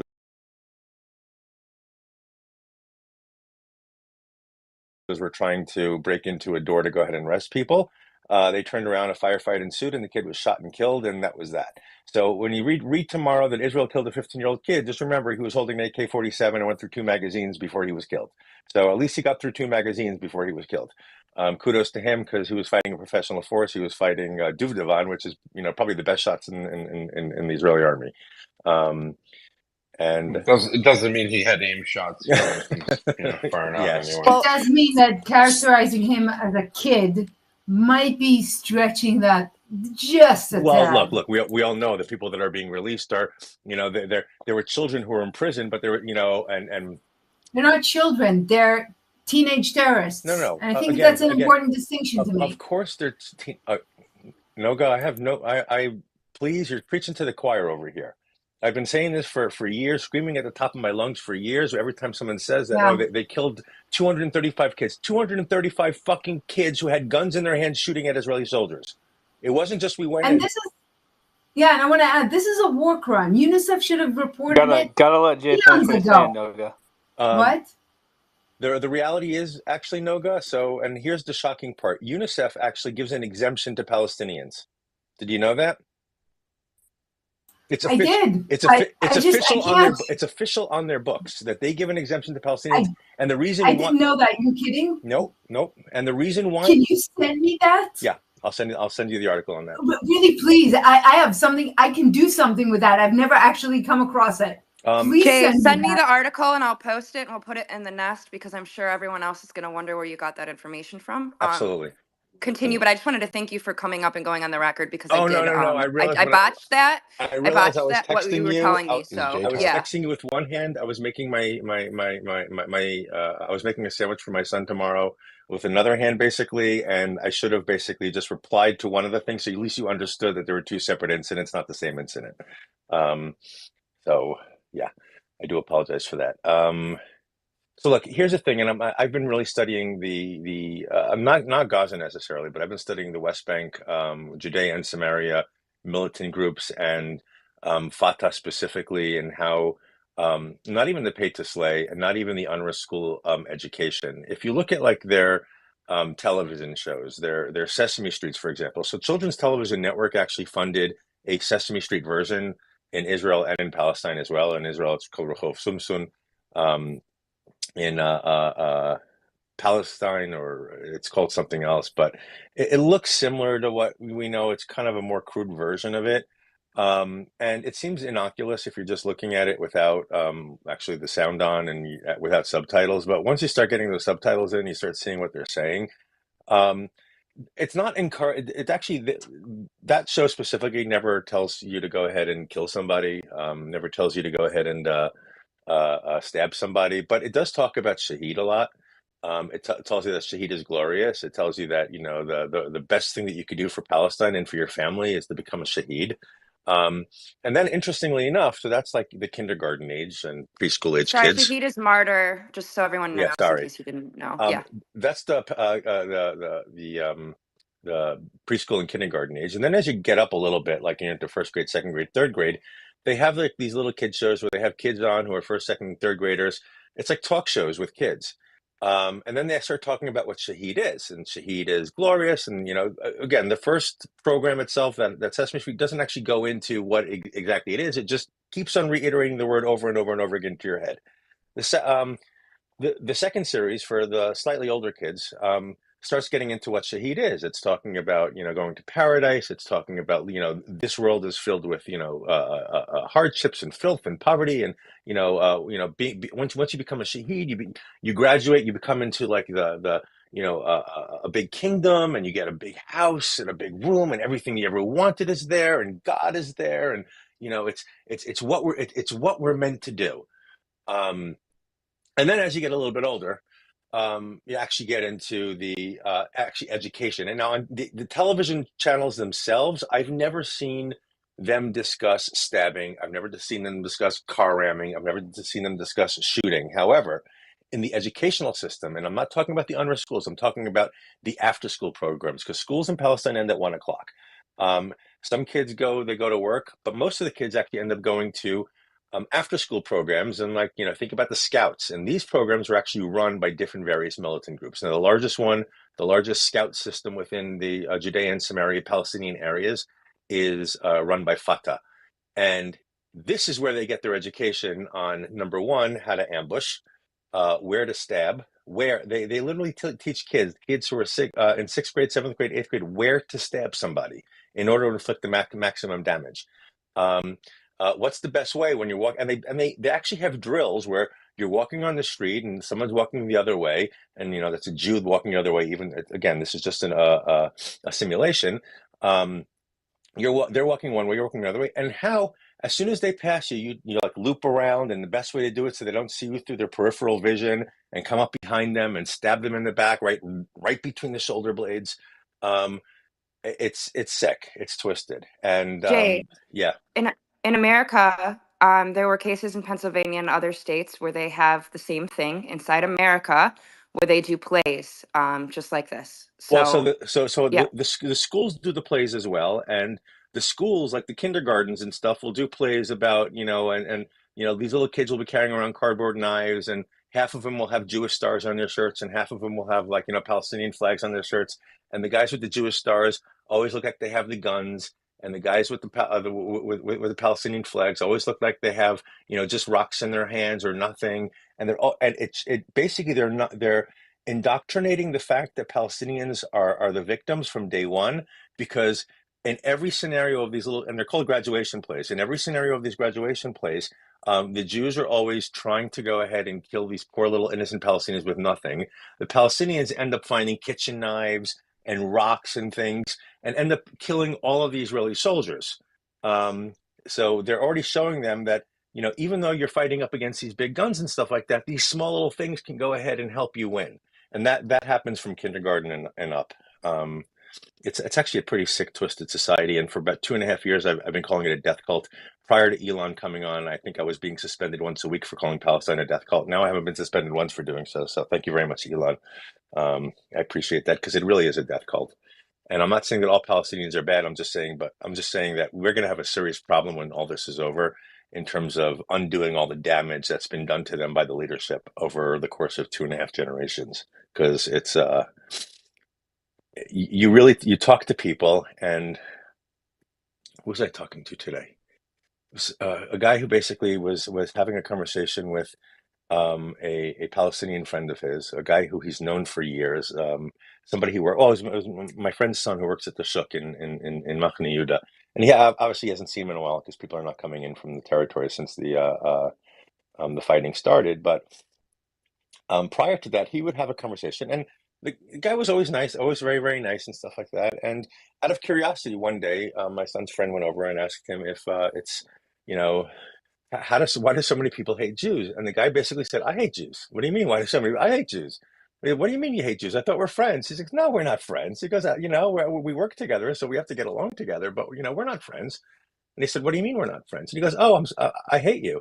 And he said, why do you hate me? And he rattled off a whole list of reasons why he hates me. You stole my land, you stole my house, whatever. You raped my women, you imprisoned my fathers, and things like that. Things that like just so non-specific, but very, very, you know, extremely general. And he said to him, he goes, you know, can you mention one instance where somebody you know specifically was harmed by anybody that I know? And the kid goes, that's not important. He goes, I'm supposed to hate you. And he explained to him that the way he was taught in school and the way he's being taught, because the kid does go to school, or he was still in school, and this was my son's 21 now, so probably about 3 years ago was when when this conversation occurred. He said that the way it worked is that, you know, we go to school and we're taught that, you know, we're supposed to get along with the Jew, but in the end, we're not, you know, we're supposed to kill the Jew. And the reason why we're supposed to get along with the Jew is because we have to find the right opportunity, the right time to go ahead and kill the Jew, to kill not just one Jew, but as many Jews as possible. And like he was saying this as if, you know, you're sitting in Machne Yehuda, you're sitting at a vegetable stand in Machne Yehuda, you're around Jews all. I mean, yes, there's a bunch of Arabs there too, but you're around Jews all the time. Machne Yehuda is the big famous shuk there, the marketplace, the open outdoor marketplace, and you have there's a disconnect between what they're saying, at least from Western ears, and how it sounds to people, because to them it sounds quite normal. Like the Palestinian kid was quite shocked that, you know, the Ophir was taken aback by the fact that you know, this kid was basically saying, no, I hate you, I want to kill you one day, with a smile on his face too, as if like, what do you mean, don't you know, or shouldn't you be expecting it? Like that's how it was. And that's what I'm saying, that it's going to take such a long time to undo, because they have no sense of what morals and ethics of a civilized society are. In their minds, everything that they're doing is for the sake of it's not even Allah, it's for the sake of Palestine. And they might say Allahu Akbar, and he actually asked him about Allahu Akbar, and he goes, oh, that's our chant, you know, that's the thing that we say. You know, what does it mean? It means God is great. And he said, are you religious? He goes, no, I'm not from a religious family. He goes, then why do you say it? He goes, because that's what we say. Like, that's just what we're supposed to say. And, you know, it's for example, and he used an example, and this, you can see this in the video from Janine last night. Takfir basically means traitor. And if someone screams takfir, out of like, you know, it's sort of like if someone goes ahead and makes a bracha, you say amen, right? If someone says takfir, everyone just screams Allahu Akbar. It's praise the God. Okay, But guys. just a moment, I want to give a breaking. It seems Okay, I that have an update the after Israel you guys. Emirate. Yeah, so go ahead, Noga. I'll give the breaking after you. Okay, I found the 13th name. It's Maya Regev. Maya was taken with her brother from the party in Reim, and her brother is not 19 yet, which means he should have been released with her. That was the other argument, but because that was another violation of the rules by Hamas, but Israel decided we can't push on that because apparently Maya Regev's medical condition does not allow for us to continue the discussion any longer. So Maya Regev is 21 and she was released apparently in bad medical condition. I wonder why the Red Cross would say that she's not. And her brother, who's a child and should have been released with her because we asked them not to separate family members, is still in captivity, which by the way means I was wrong about Dror Or. We asked them not to separate family members. So when Noam and Alma Dror were released, their father was supposed to be released with them, and he wasn't. Also, Hila Rotem, 13 Yeah, years old. Hila Rotem was the first one I mentioned, but yeah, I agree. Okay. Hila Rotem was released without her mother. Yeah. Noam and Alma all were released without their father. And Maya Regev was released without her brother. Thank you, Noga. So I just want to give a short update about the IDF found the vest of a Hamas terrorist, and on that vest there was a UNRWA certificate. So you can see that in the nest upstairs. And I tagged Antonio Gutierrez in this subject that maybe he doesn't see, maybe he has problems. Maybe Ariel, I he just needs. I want to add something. So it wasn't. He had a Palestinian certificate on him, but on the opposite side of that, it was a graduation certificate. On the opposite side of the certificate itself was a map of the place that he was going, like a hand-drawn map of the place that he was supposed to be going to. It's not a graduation certificate. It's an employee tag. You can look at the picture. Oh, I see It's something. an employee tag, on the Jay. lanyard. The man is working in UNRWA, and Oh no, he, so it's two yeah, different things. It's It's two an different things because ID. It's an UNRWA yeah, and ID on the and he lanyard. has a vest. Yeah, and he has a vest of the Hamas with all the arms and the weapons in it, okay, right? so this is So something different. yes, of They course, found this is a out. combatant. No, This is a combatant who uses the UNRWA and the United Nations wish to do terror. right. Period. So that's and So they also found that's actually Ariel. just a moment, Jay. That I actually post. Ariel. verifies that the UN is actually in when they are working in Israel, they are acting as a terror organization. That's not Okay, true. Again. I need to repeat that. All right, Don't we're say it's not true because you stop. see the Ariel, we picture. got to move on to these hands. Okay, Stop. James, I stop had I, that. Come I had on. James, my hand stop. up for a while. James, I had my hand up for a while. No. we're not getting derailed. We're going to these hands. Go ahead, Brian. Thank you. I've had this pinned to my profile for like 45 minutes because I think it is a huge deal, which I just said in another space. And I'm sure the Hamas propagandists down at the bottom of the room are going to claim it's a fake. And we'll find out. I seriously doubt the IDF would post it if it was a fake. But I believe this is the first of 100,000 cuts that are coming at UNRWA and the UN, and the world is going to understand that these are Soviet, Russia, Tehran propaganda organizations, and they're going to all come tumbling down. And all you people down there, and yeah, I'm looking at you, Andy Polis, who want to keep quoting these UNRWA numbers, just keep doing it because you're going to look real bad in a couple days. We said it a few days ago. Absolutely. Remember, Brian? We said we heard rumors from the Israeli Yes, side it's time that they to stop the. that Ariel, you're talking over people again. Jesus, come on. We learned from the Israeli rumors there that came out.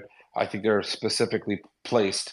And one of the comments came out on Israeli Telegram that the Israelis, after getting around Shifa, were able to recover a ton of hardware, hard drives, in addition that they weren't properly destroyed, in addition to one of their disaster recovery sites, DR sites for Hamas, and the hospital. And they said in those Telegram channels that, in fact, they had a ton of evidence pointing to not just UNRWA, but quite a few very famous organizations that have no business being in bed with Hamas. Documents that highlighted coordinated activities between the groups, weekly working groups, meaning meetings where they discussed what would happen, what to do, what images, to what the messaging that they want to send out is.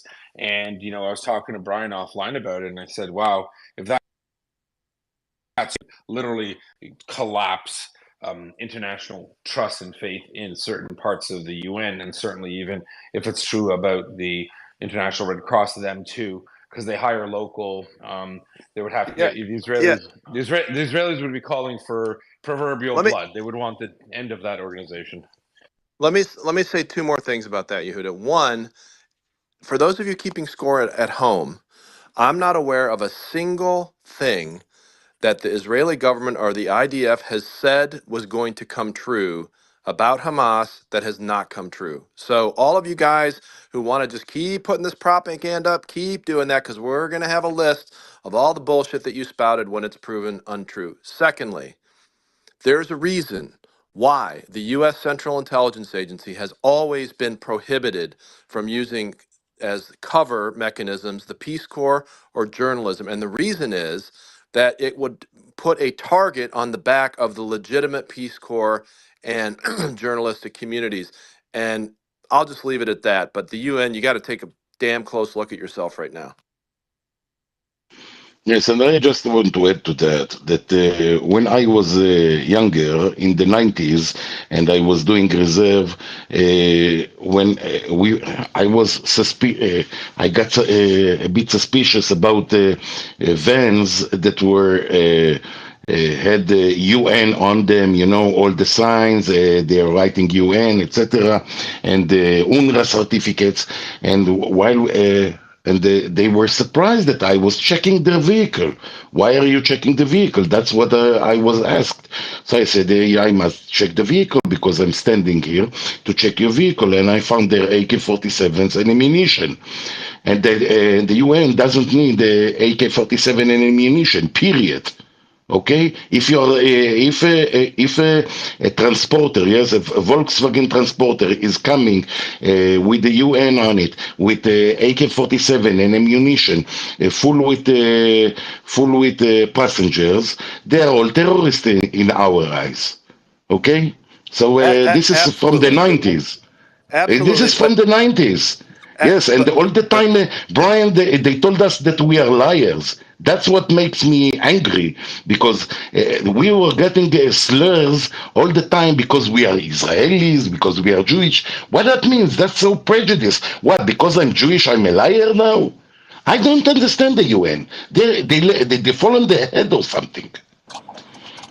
that's because you're trying to understand them as a legitimate institution, Ariel. What they are is a fully recruited asset of Russian and other propaganda. But I should specify for people like me and Ariel, when we talk about the 90s, we mean the 1990s, not the 1890s. For you, I Absolutely. can understand that. For Ariel, it's a little harder to get that in his head. What? Ariel was 1990s. No. Ariel was a corporal when Jesus was a corporal. Yes. By the way, if Yeah. anybody wonders, there's this guy Fusilier who says really smart things in another space, and he's got as his icon like a literal Fusilier from the 19th century. And I just always want everyone to know that I was on the right side of the War of 1812. That's all. You were British. Uh, What is that? uh, they will always invite me to get ranks and all that, but I'm never. I don't find the time to go and get this. I think it's Yeah. stupid. So who goes next? Alex, it's you. Hey, It's James. hey, Samuel, Brian.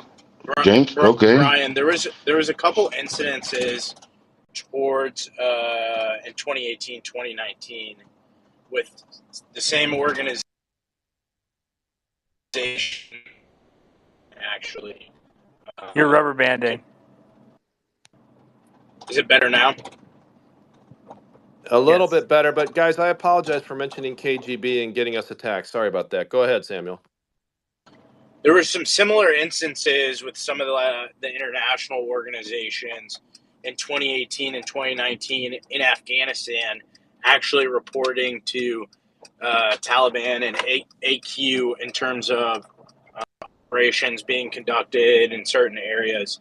I'm not going to talk about it too much, but if you do a couple Google searches, you'll be able to read up about it.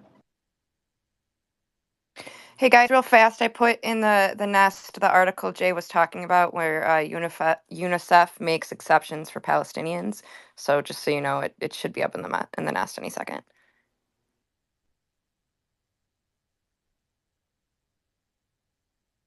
Actually, I just saw that photo on Brian's Brian's pinned tweet regarding the ID badge. So there was something else actually from October 7th, which was it was either a graduation certificate or some sort of certificate of honor that came out of an UNRWA school, and on the back of it was actually a drawn diagram of the area that was supposed to be invaded and a list of things to do essentially.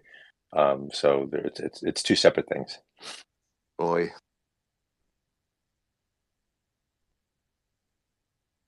If it weren't so serious, I would mention Nicolas Cage finding the map to the secrets on the back of the Declaration of Independence, but I won't. Hey, you know what, Brian? I was a history major specializing in New York City history, and I've actually been to the bowels of New York City, especially Trinity Church. So I can tell you, it doesn't look anything like. Specialized in New York City history? Yep. I love New York. I Jay, wanted to. well, Yes. hold on, Jay. Are you saying there's not a massive aqueduct with tunnels behind Mount Rushmore too? Come on, man. I don't know about the aqueduct of Rushmore. I can tell you that underneath Trinity Church, there is if you go down about 100 feet, there are caverns, there are caves, there are things that were used by the revolutionaries.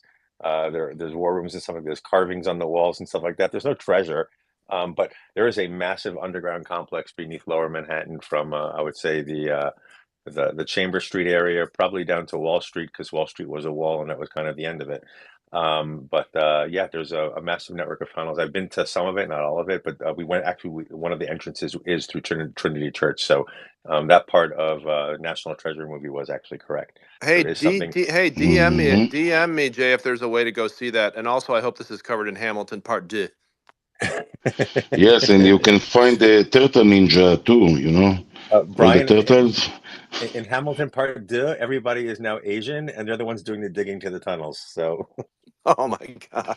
You know, just one little anecdote about that. Both of my daughters were theater majors, and when we came back from Hamilton, we lived in let's just say not the most integrated town in Southern California, and their response was, "There's no way we can put this show on in our high school."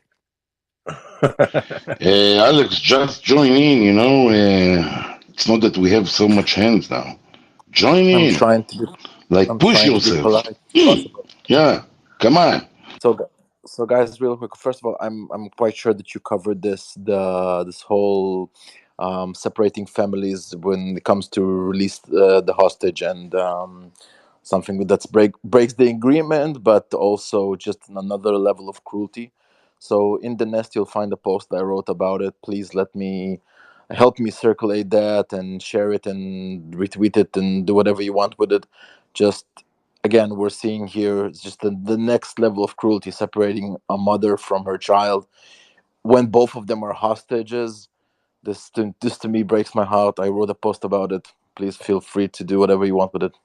So actually, Noga, I just wanted to add to what you were saying before. So regarding the brother and sister that were taken from the Nova Festival, it was actually, I think it was Danny Danone who was actually saying when this agreement thing was being worked out that no matter how many times we put down certain people's names on the list, they're not going to release them because there is evidence that these people were actually raped, and they don't want those people to be released. They don't want those stories getting out. So even though it was on Israel's list, and Hamas might have said, "Okay, sure, we'll bring them to you." Certain people are just never going to be released, or might even be dead because, well, they don't want the stories of what happened to them to actually get out. And this girl was a 19-year-old pretty girl who fit the profile essentially. And if you know the video, no. Actually, it's the other way around. Maya is 21, and she's at the moment on her way to emergency treatment in Soroka. So her brother's still there. Her brother is still there. Her brother's still there. Visegrad just posted about the video. Her brother, and Wow. a friend. Wow. All three were kidnapped out of Nova. The Hamas pedophiles. Did you ever see did you see the video that came out that was where you have the people being loaded?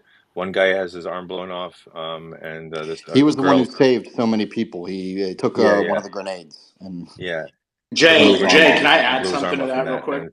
And then yeah, go ahead. It's actually a common psychological technique to have two prisoners that are related to each other and only release one in order to ensure that your information is kept quiet.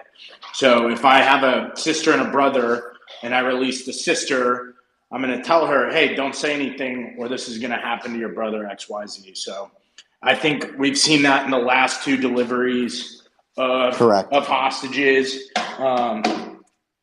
So we saw it on the first few days when the first 4 hostages were released earlier. I mean, like much earlier. Remember the first? The I think two it was old the mother ladies. and the daughter, followed by these 2 older women. Well, one of the older women's husband is still being held in Gaza, and she didn't say a word. Oh, in No, that video, she actually did say something. That was the whole they treated us nicely. Well, They correct, Alex. created You the know what big I meant, PR though. and shit. She didn't say a so, bad word. so in that video itself, at the last scene of the video is they're bringing out a young pretty girl. They've identified that girl. I don't know the name of it, but I do know somebody that does, who works in the forensic unit, and they were doing all the testing and counting and making sure, but they never found her. And in the video itself, they're actually saying, no, put her back. She's she's basically a concubine, a sex slave. And they never found her body. They never found any evidence of her whatsoever. They do know what her name is based on the facial recognition from the video itself. And it was there's like 3 or 4 different instances on videos that we don't have, that were part of the GoPros that Israel has. They still have, and from what I actually understand, that they're actually putting together another video to combat the entire rape thing. Whether or not they're probably going to release it only again to the press and to diplomats, like they released the first video, but this one is specifically just about rape, not about beheadings, not about killings, not about the other atrocities, just about rape itself. And apparently they have enough footage to basically go ahead and create a meaningful video about that too. So I think as Brian said a couple of minutes ago, everything that we've been saying since day one, everything in terms of the tactics, the human shields, the tunnels, the things that happened on the 7th of October, different organizations that's supposed to be unbiased organizations like UNRWA. We said that from day one, and slowly but surely, proofs coming. We have receipts for everything, and will continue to come more and more as the day will pass.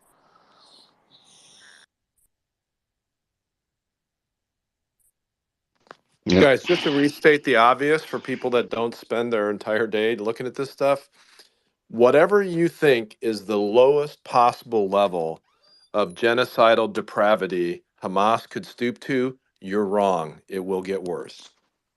well, I'm gonna make it worse right now. So I think Stealth mentioned this because it was a few weeks ago in one of the things, because I had sent her the information on that. So the person I know actually worked in the lab, and she's on Miluim, and she's a scientist. So they, instead of putting her back to where she came from, they actually put her in the lab because they needed help identify people.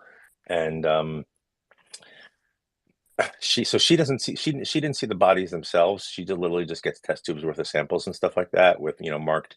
So there was one vial from of samples from, or one box of samples from one woman specifically. There was 53 different DNA samples with inside that box from this one woman, which kind of gives you the scope of things. So worse is not, 53 is kind of disgusting. They also do have evidence of post-mortem sexual abuse as well, which and I'm sure when all this evidence comes out, the world is still not going to give a shit or not care, because it came from the evil Zionists. So that's why I'm going to disagree with you, Ryan. I think that no matter how much evidence we have, it's not going to work. Well, some people in the world will care, Jay. Yeah, I know. And those are the people who care about it right now. But the people who don't care about it right now are not going to care about it when they're going to come out, and they're going to continue to excuse it. Like, once we found the tunnel, what was the whole thing? Oh, Israel built it in 1983, under Shifa. And Hamas did the right thing by that sealing it is up with one of the concrete. stupidest arguments. Let's assume for a second it's true. It's not. It's a complete lie. Even Ehud Barak didn't say that. Let's assume that it's true. How does that make using it for terror any better? I mean, really, I don't understand that line of argumentation. We built a hospital and we built, service levels for it. How does that make us complicit? And where did this "we forced Hamas to be terrorists" idiocy come from? So actually, it was in Hagari's 9-minute video, the first one they released about it. And again, they released several videos about Shifa Hospital and the underground tunnel. The first one was Daniel Hagari giving a 9-minute tour of the tunnel itself, and he's literally just within the tunnel, and he talks about that leads to a mosque area, but it's sealed with concrete. We can't get to it, and they sealed it up before we left. Before they left, and then he continues on showing you the rooms, the bathrooms, and he walks and. Until the very, very end of the video, and that's that. So once that video came out, the scuttlebutt from the people that would never believe anything that comes out of Israel was, See, Israel, Israel did build this tunnel in 1983, and Hamas sealed it up so no one can get to it. They did the responsible thing. So in response, Israel went ahead and produced two other videos. One actually showed people going in. You saw the Al-Quds the Al-Quds wing of the hospital or building within the hospital compound right in front of you, and then you saw the tunnel, and then you saw people descending into it, and then it was the same exact tunnel that Hagari was in the previous video. And then what they said essentially was that this was filmed in Israel and was put together and it was spliced together. So where they took a pan of the Al Quds building, and again, what I'm saying is, even you can put whatever you want in front of their face. There's always going to be people, and it's the same exact people who are saying that nothing happened right now today, who are always going to go ahead and say nothing ever happened, no matter how much evidence you put in front of their face. And my concern is with all of this, because there is a ton of evidence, and I do know some inside information regarding World Health Organization specifically. I don't know about UNRWA. We all have suspicions about UNRWA, but I do know about the World Health Organization. There are people within the WHO who are not in Gaza, who are actually in a WHO headquarters, that knew, that understood, that actually supplied things for the tunnels downstairs as well, including the electrical boxes, and including the electrical feeds, including the splicers, the splitters, and air purifiers as well, and the filters. They got regular shipments of filters from the WHO for their tunnels underneath Shifa Hospital. And these organizations are so massive and so powerful. I don't know if anybody can take them down. The only thing that can be done is, the world needs to defund them, and it needs to start with America. And, with the Congress we have right now, I'm not so sure that that's going to happen tomorrow. I'm not so sure that's going to happen in a couple of years. I see a slap on You the don't have a wrist, problem basically, with and that's Congress it. for that? I thought you had a Republican majority. It's a split Congress. Nothing ever. Have you seen? Nothing gets done in Congress. Nothing's gotten done in Congress for what, Well, 2 not decades, Brian? allowing funding to go through is a lot easier than actually deciding to fund something. True. You're absolutely right. Correct. I'm glad you're more hopeful than I am. I don't know if I'm hopeful. I'm at the moment trying to be hopeful about my country actually standing up for themselves, because the Japanese have just decided to contribute a lot to the Gaza Strip, and they don't seem to be bothered with the fact that in the middle of that we have a picture of an Israeli hostage sprawled around on a couple of bags of I think it was sand or some other sort of aggregate that you use for With the building. Japanese writing on top of it. Yes. Yeah. And honestly, at this point, I've been in the Israeli Foreign Office for many years, and I'm still waiting for them to find their spine. I honestly, all of those, there are like a few countries who have returned their ambassador from Israel home. And I'm like, you know what? I have a list of the people I need kicked out. And the funny thing is, all of the people who are represented to the Palestinian, every last one of the quote unquote ambassadors of any country in the universe to the Palestinian Authority has to be approved by the Israeli Foreign Office, because Palestine doesn't exist. It's not an actual thing, okay? If you're not accredited in Israel, you can't be a diplomat in this area. And I don't understand why we haven't kicked all of them out yet. Every last asshole. But growing a spine will probably take a while. We're working on it. And honestly, and Takes I would time. start, yeah, and I would start with UN. I want UNICEF, UNRWA, WHO. I want every last UN operative in the area, and clearly operatives, as in they serve terror, should be kicked out now. I don't care. I honestly, at this point, given the level of protections Israelis do not get from international law, I honestly don't care what the rules are. I want them gone. They're terrorists, and they can go be terrorists in their own countries, so their own countries can deal with this bullshit. So no, not really hopeful, but I think given like the analysis that we did before about agency in the US, I actually have more hope for agency in the US in this regard than I do for Israelis. But by God, am I going to be picking on every last person that I can so that this actually happens. No, I wouldn't. I wouldn't put faith in the U.S. on that. I think we're just as lost as the rest of you. Well, UNRWA is an it's relatively speaking, Angela, Sure, I know. because when we are talking about the UN and all the corruption we see over there, what we see in the United States, come on, it's a small change. What somebody didn't do something on time or something like that, we will get over it, okay? Yeah, But the deep when we state are in the US is not that deep. yes, it's not that deep. It's very shallow water, and comparing to that, and when we are talking about the corruption that we see in the inside the UN, it's like a few magnitudes bigger than the little small I meant. mistakes that we see in the I meant in United the sense States. about. I meant in the sense about the U.S. doing something about it. That's what I meant. We have in Israel. We have corruption too. Uh, we got used to that, okay? But it's not about that.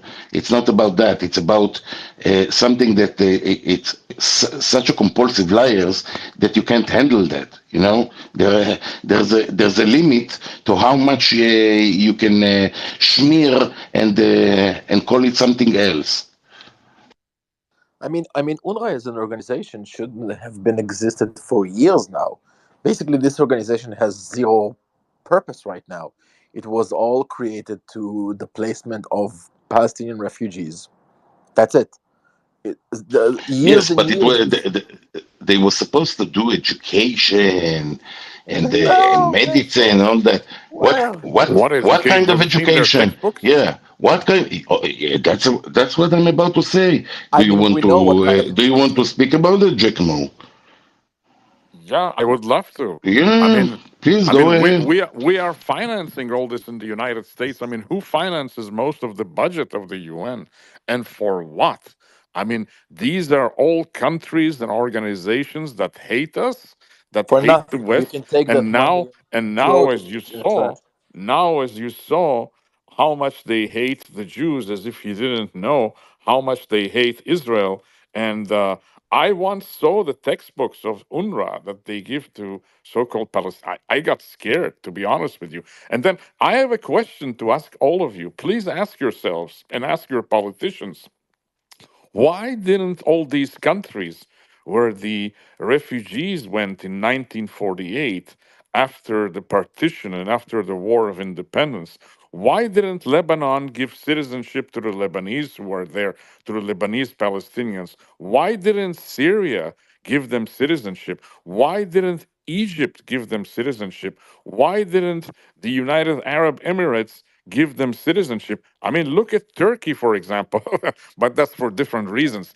Turkey is going to give citizenship to more than 3 million Syrians. Most of them are already citizens, so that, Erdogan can get more votes. But I mean, what Giacomo, happened in Yes, all Giacomo, here these we We Giacomo, Arab know countries? why. Giacomo, They kept all the and Giacomo, James want to answer refugees. that. speak about it. We Giacomo, know I'm sorry, why. what? We know James. why. answer that. Giacomo, in 1948, okay, you remember? They told them to leave. They told them to leave, and they said, "We're Right. bringing our armies in. We're bringing our armies And then in. you'll come So back. leave, and then you'll come back." That's why they're not giving them citizenship, because they said you'll come back, I mean, and Well, it's they so lost, incredible. and they didn't so come It's back. Giacomo, incredible. Giacomo, the entire creation of UNRWA itself was actually with Arab pressure on the UN, and to specifically create a separate agency for, because already was an agency for refugees. It was Right. UNHCR, um, and Jay, I don't understand why no. I'm sorry that I'm cutting you off, but I don't understand why nobody questioned the creation of Jordan. I'm sorry. Jordan is Palestine. After It Exactly. is. no, I partition, don't. no, no, They there call Guys, no. was going to Israel be okay. one inhabited, So and Jewish one they second, state have to one do and second, it. one one Arab second, state. one second, guys. Jordan What I'm is trying to say, Guys, what's Palestine. happening? one Ooh, second. What I'm what trying to say, happened? what I'm trying to say is that. So if the creation of Jordan was the purpose of the population of the Arab that was in the Palestinian land. It So wasn't. if most of them, It no, wasn't. leave the fact that the kingdom. Palestinians are One not second, Arabs. Ariel, they are Arabs. that immigrate to the land of No, Palestine, no. They are which not called Arabs. Israel. They're And Muslims. if you Some wanna of them are also, Arabs. Some of them are really not. Most of them are okay, really not. Assyrians and all the different stuff. Yeah, but Okay, No, if you no, look at Europeans. their No, history, no, Europeans. I Europeans, defy them to prove Bosnians, that they were in the region okay. for more than 100 European years. Muslims. I know. You're talking about the kingdoms, the government of Jordan. I understand that. I'm talking about the population. Okay, seventy We are Oh, percent of talking the about the population, guys. Yardena. Can you please stop cutting me off? You cut off before we start. Just need to point out something. Just need to What I point out yes, something. Ariel, yes. Yes, What but I'm we are just need to saying point is out. Let gentlemen, her yeah? talk. I Let want to point Yardeen out talk. something, Let her and talk. Let her I'm talk. Okay, going Let her down. talk. I'm going תתני down. I'm going לאריאל down. לדבר. I love you all. תתני I love לאריאל you לדבר. all, but it's starting to get on my nerves. Again, and I've repeated this a million times. And Gia, that's for you. Palestinians are not Lebanese. Palestinians are not Syrians, Palestinians. Those people that are in refugees camp are not Lebanese Palestinians. They are people that moved there. We put them in camps because they are not part of our culture. They don't fit into our system. They don't fit into anything that we do. They are not part of the Lebanese culture. I can't say the same thing about Okay, Egypt, this is about a all the double other standard. countries. Hold on, let me speak for 1 second. This is a double standard. Yet you have accepted all the Armenians who were much less of your culture in Lebanon than the Palestinians themselves, than the Arabs themselves who came from the newly created Jewish state. Okay, so that's a That's all. double standard. Excuse me, That's James, Let me hypocritical. James, re-clarify. Gia. James. No, no, no, no, no. But you're saying things that Ariel, the are question is wrong. for me. The question is for me. The question is for No, me. no. I want to say Ariel, something. Just a Ariel. moment, James. You are Palestinian too, because Lebanon is part of Palestine. If we are speaking about that, but when That's we not true. cut all the pieces of the and you got the land until the Litani and until Kiryat Shmone, right? Well, what Okay. about this land? Let me go. Let me Isn't that answer. Fatah Ariel, land? Ariel, let me answer. That's the land of the Ariel, Palestinian. yes. That's the Yeah. land of Ah, Lebanon. That used to be okay. part of Syria, and Syria Gia, used to Gia, be part of Gia, Fatah Palestine. land. We all Gia. remember Fatah land, Ariel, right? Yes. Ariel, let me go. Yes. Gia, let me re-answer your question and let me The name clarify. is Giacomo, by the way, not Gia. Como, Jack. Okay, Jacques. Giacomo. Giacomo, It's easier. Giacomo. Okay, Jack. So just to point out, and I want to clarify, the Armenian got the nationality, and I agree with you. They are not part of our culture, but they got the nationality because this happened. Most of the unrest that Because they were happened with the Christians, huh? Palestinians. No, no. Can you listen? Can you listen to why it happened? It happened before the establishment of the state of Lebanon. Before the establishment of the state in 48, they were there. That's why they were given. That's why they were Yeah, given the nationality. it's a Any bit group, hypocrisy, James. You know, you Lebanese There and we go. Let Jordanians. him dig himself into a Yeah, hole. Let him talk. Let him dig himself into yeah. a hole, and then we'll refute. Please, just let him let Yes, me talk. finish. Lebanon and Jordan took the land and ran away, they are not Palestinians, right? Let me finish. Let me finish. The same way we had to accept the Shia in the south, the same way we had to accept some people in the north that were added to the Grand Liban and that were given nationality because they were drawn on a map and they told us this is Lebanon, you guys deal with it. Armenians were on this land. There was some Kurds too. There was some other nationalities, other people. There were even Buddhists. Palestinians. No, none of the Palestinians were in that region. They came Yes, in. they Yes. They came. were. No, they came in after the establishment of Lebanon. I Are know you my kidding country. us? Yes, The Fatah ones land. Where is Fatah land? So I have a Ariel. question, Jeff. If they draw the lines and they told us this is the line, you should accept it. We accepted it in 1947. The Palestinian people didn't accept it. They lose the war. What they want right now? They lose it. Yeah, That's but it. I'm They telling. So lost what they I'm want war right responding. now? after war after war. Exactly. And Let me What each what finish. time they what will not what are you accept want it. from Let me us And right each now? time let they me want to go re-clarify. back to the borders that were before. But Jack. excuse me, in No, 1967, Giacomo, Israel Giacomo, did not Giacomo. There were occupy no any border. territory. Giacomo, there But were no still, borders before. There were no borders before. It was all Ottoman land. So if Yes. everyone just wants to give me 2 minutes, and I will clarify a couple of points that were made But over we here that spoke is about ridiculous. it, Just to Jay. point out, We No, I spoke just didn't. to about the point, history Jay, can lesson. I finish my He is point, not please? just I'm not neglecting getting that. You offended. understand? No. You Hold on, guys, No, you hold on, guys, James let hold him on. finish. is Stop, coming back stop. to the same point Ariel, come on. over Let him and over finish. again. Tafsi, Let him Ariel, finish, and then Tafsi, Jay can Vakasha. disseminate his argument. Let him finish, and then Jay All can right. go and disseminate his argument. So when the Ottoman Empire fell, the area known as Syria Palestina, or southern Palestine in some areas, because a lot of people called it southern Palestine. I mean, southern Syria. It was never called Palestine, just for the record, was divided between the French and the British. The French got the area north of the Litani River, and the British got the area south of it. Now, what happened is that they bartered and they brokered, and all of a sudden the French moved down a little bit further, and all of a sudden that's where you get the Kiryat Shmona piece over there. Anything that happened after that was basically a result of commitments that were made by the British in order to get the Arabs and the people within this region to go ahead and fight against the Ottomans, to go ahead and do so. They made commitments. So when the Hejaz fell in Saudi Arabia, and the Hashemites, after 1400 years, were dethroned from Mecca and Medina, Lawrence, I'm sorry, H.T. Lawrence, who is Lawrence of Arabia, basically, petitioned the British government to go ahead and allow them to move into what we call Palestine, and now they called Transjordan, and they did that, and all of a sudden there was a third holy site in Islam, and that's the first time the third holy site in Islam came to exist, was when the Hashemites moved into that area called Transjordan. Why? Because the Hashemites' role was as descendants of Muhammad was keepers of the faith. So you can't be keepers of the faith if you're not keeping any of the holy sites. So they created Jerusalem to be one of the holy sites of Islam, which it was not. Jay, tell them where Al Aqsa really is in Saudi. Al-Aqsa is about 100 kilometers northeast of Medina, in a city called Jaliliya. And the ruins of Al-Aqsa are there. The building itself doesn't stand anymore, but the ruins are there. And for 1400 years, everybody thought that the Al-Aqsa of the Quran was in Jaliliya.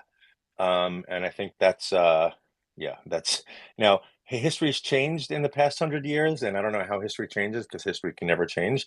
But history did change, in the fact that Arabs conveniently forgot that. Why? Because their goal was there was a pan-Arab philosophy to go ahead and reunite all the caliphate of the Arab lands under Arab rule, and they considered Palestine to be Arab land. So that's why all of this began. It turned into something religious in the 1980s. It turned into you can sleep all you want, Ariel, but that's the fact, and that's the truth. And No, I'm people not need. sleeping. I'm just grudging because it's not the same people. Okay, the soldiers of Faisal, with all due respect, okay, and the families in Saudi Arabia are not the what we know today as the Gypsy Palestinians. No, they're Okay, not. those are not the same people. With all due So respect, He Faisal didn't was say an they were. Arab. Excuse me, Ariel, do you understand Angela? that? Do you These are not understand the that? same people. Ariel, Do you let understand? Jay talk. Do you understand that Prince Faisal signed a letter with Chaim Weizmann, basically acknowledging from the Agreement, Hejaz? not letter. Agreement. It was Peace agreement. agreement. Right, from the Yes. Hejaz, from the Hashemites, basically saying that he acknowledges that there should be a Jewish land in the land of Palestine, and the land of Palestine at the Yes. time encompassed what we call Yes. Jordan today as well. What Yes. happened is that Haj Amin al Hussein, all right, who was the Grand Mufti of Jerusalem, got pissed off at that, and he told the Al Saud family to go ahead No, and no, dethrone the it doesn't. Hejaz. It's not about that. It's about they made It a is peace about that. That's agreement. exactly how it happened. No, it's not about that. It's They made a about. peace Uh, agreement and then got oh dethroned a my year God! You're later. not Let me finish my You don't sentence. let me finish. Why should I let you finish? Ariel, stop. But it's not. Ariel, Stop what? Ariel, stop. Let him talk. Go ahead, But Jay. it's not true. I want to After, answer. hold on, let When me he's finish. done. I'll finish in less than 90 seconds. After Faisal Weitzman was signed, which basically, again, the Hashemites, who were the de facto rulers of the Arab world at the time, acknowledged that there should be a Jewish state and endorsed a Jewish state on the land of Palestine. Hashim Amin al-Hussein got his friends, the al-Saud family, to go ahead, who were already rampaging through Arabia, trying to take as much land as possible, and they were not planning on coming to the Hijaz because the Hijaz was holy land. He committed to them, and he actually wrote a fatwa that basically said they can go over and take it because they now have gone ahead and given Arab land over to somebody else. That's how the war against the Hijaz started. They got dethroned about a year and a half after the Faisal-Weizmann agreement was signed, and all of a sudden the Hashemites were stateless. They had nothing. They went over to the Brits and said, "Hey, we fought for you. What are you going to do for us?" And then that's how the partition of the land of Palestine came to Transjordan, and then what we know is now is Israel slash, Judea Samaria. That's all I'm going to say, RL. You can add anything you want to that. Yeah, so what actually happened, those are not the same people, okay? The Gypsy Palestinians, what we call today Palestinians, are not the soldiers of Faisal. Faisal was supposed to get Syria. Okay, now the French drove Faisal away from Syria after the peace agreement between the Jews and the Arabs. We have no conflict with the Arabs and Jews. Okay, now since the French did all the chaos here.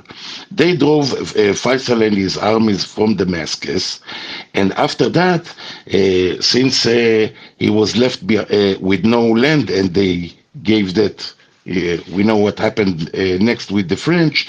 He got Iraq, and since the Hashemite family left with no land, they gave Jordan to them, but the people that were living over some of them didn't got anything.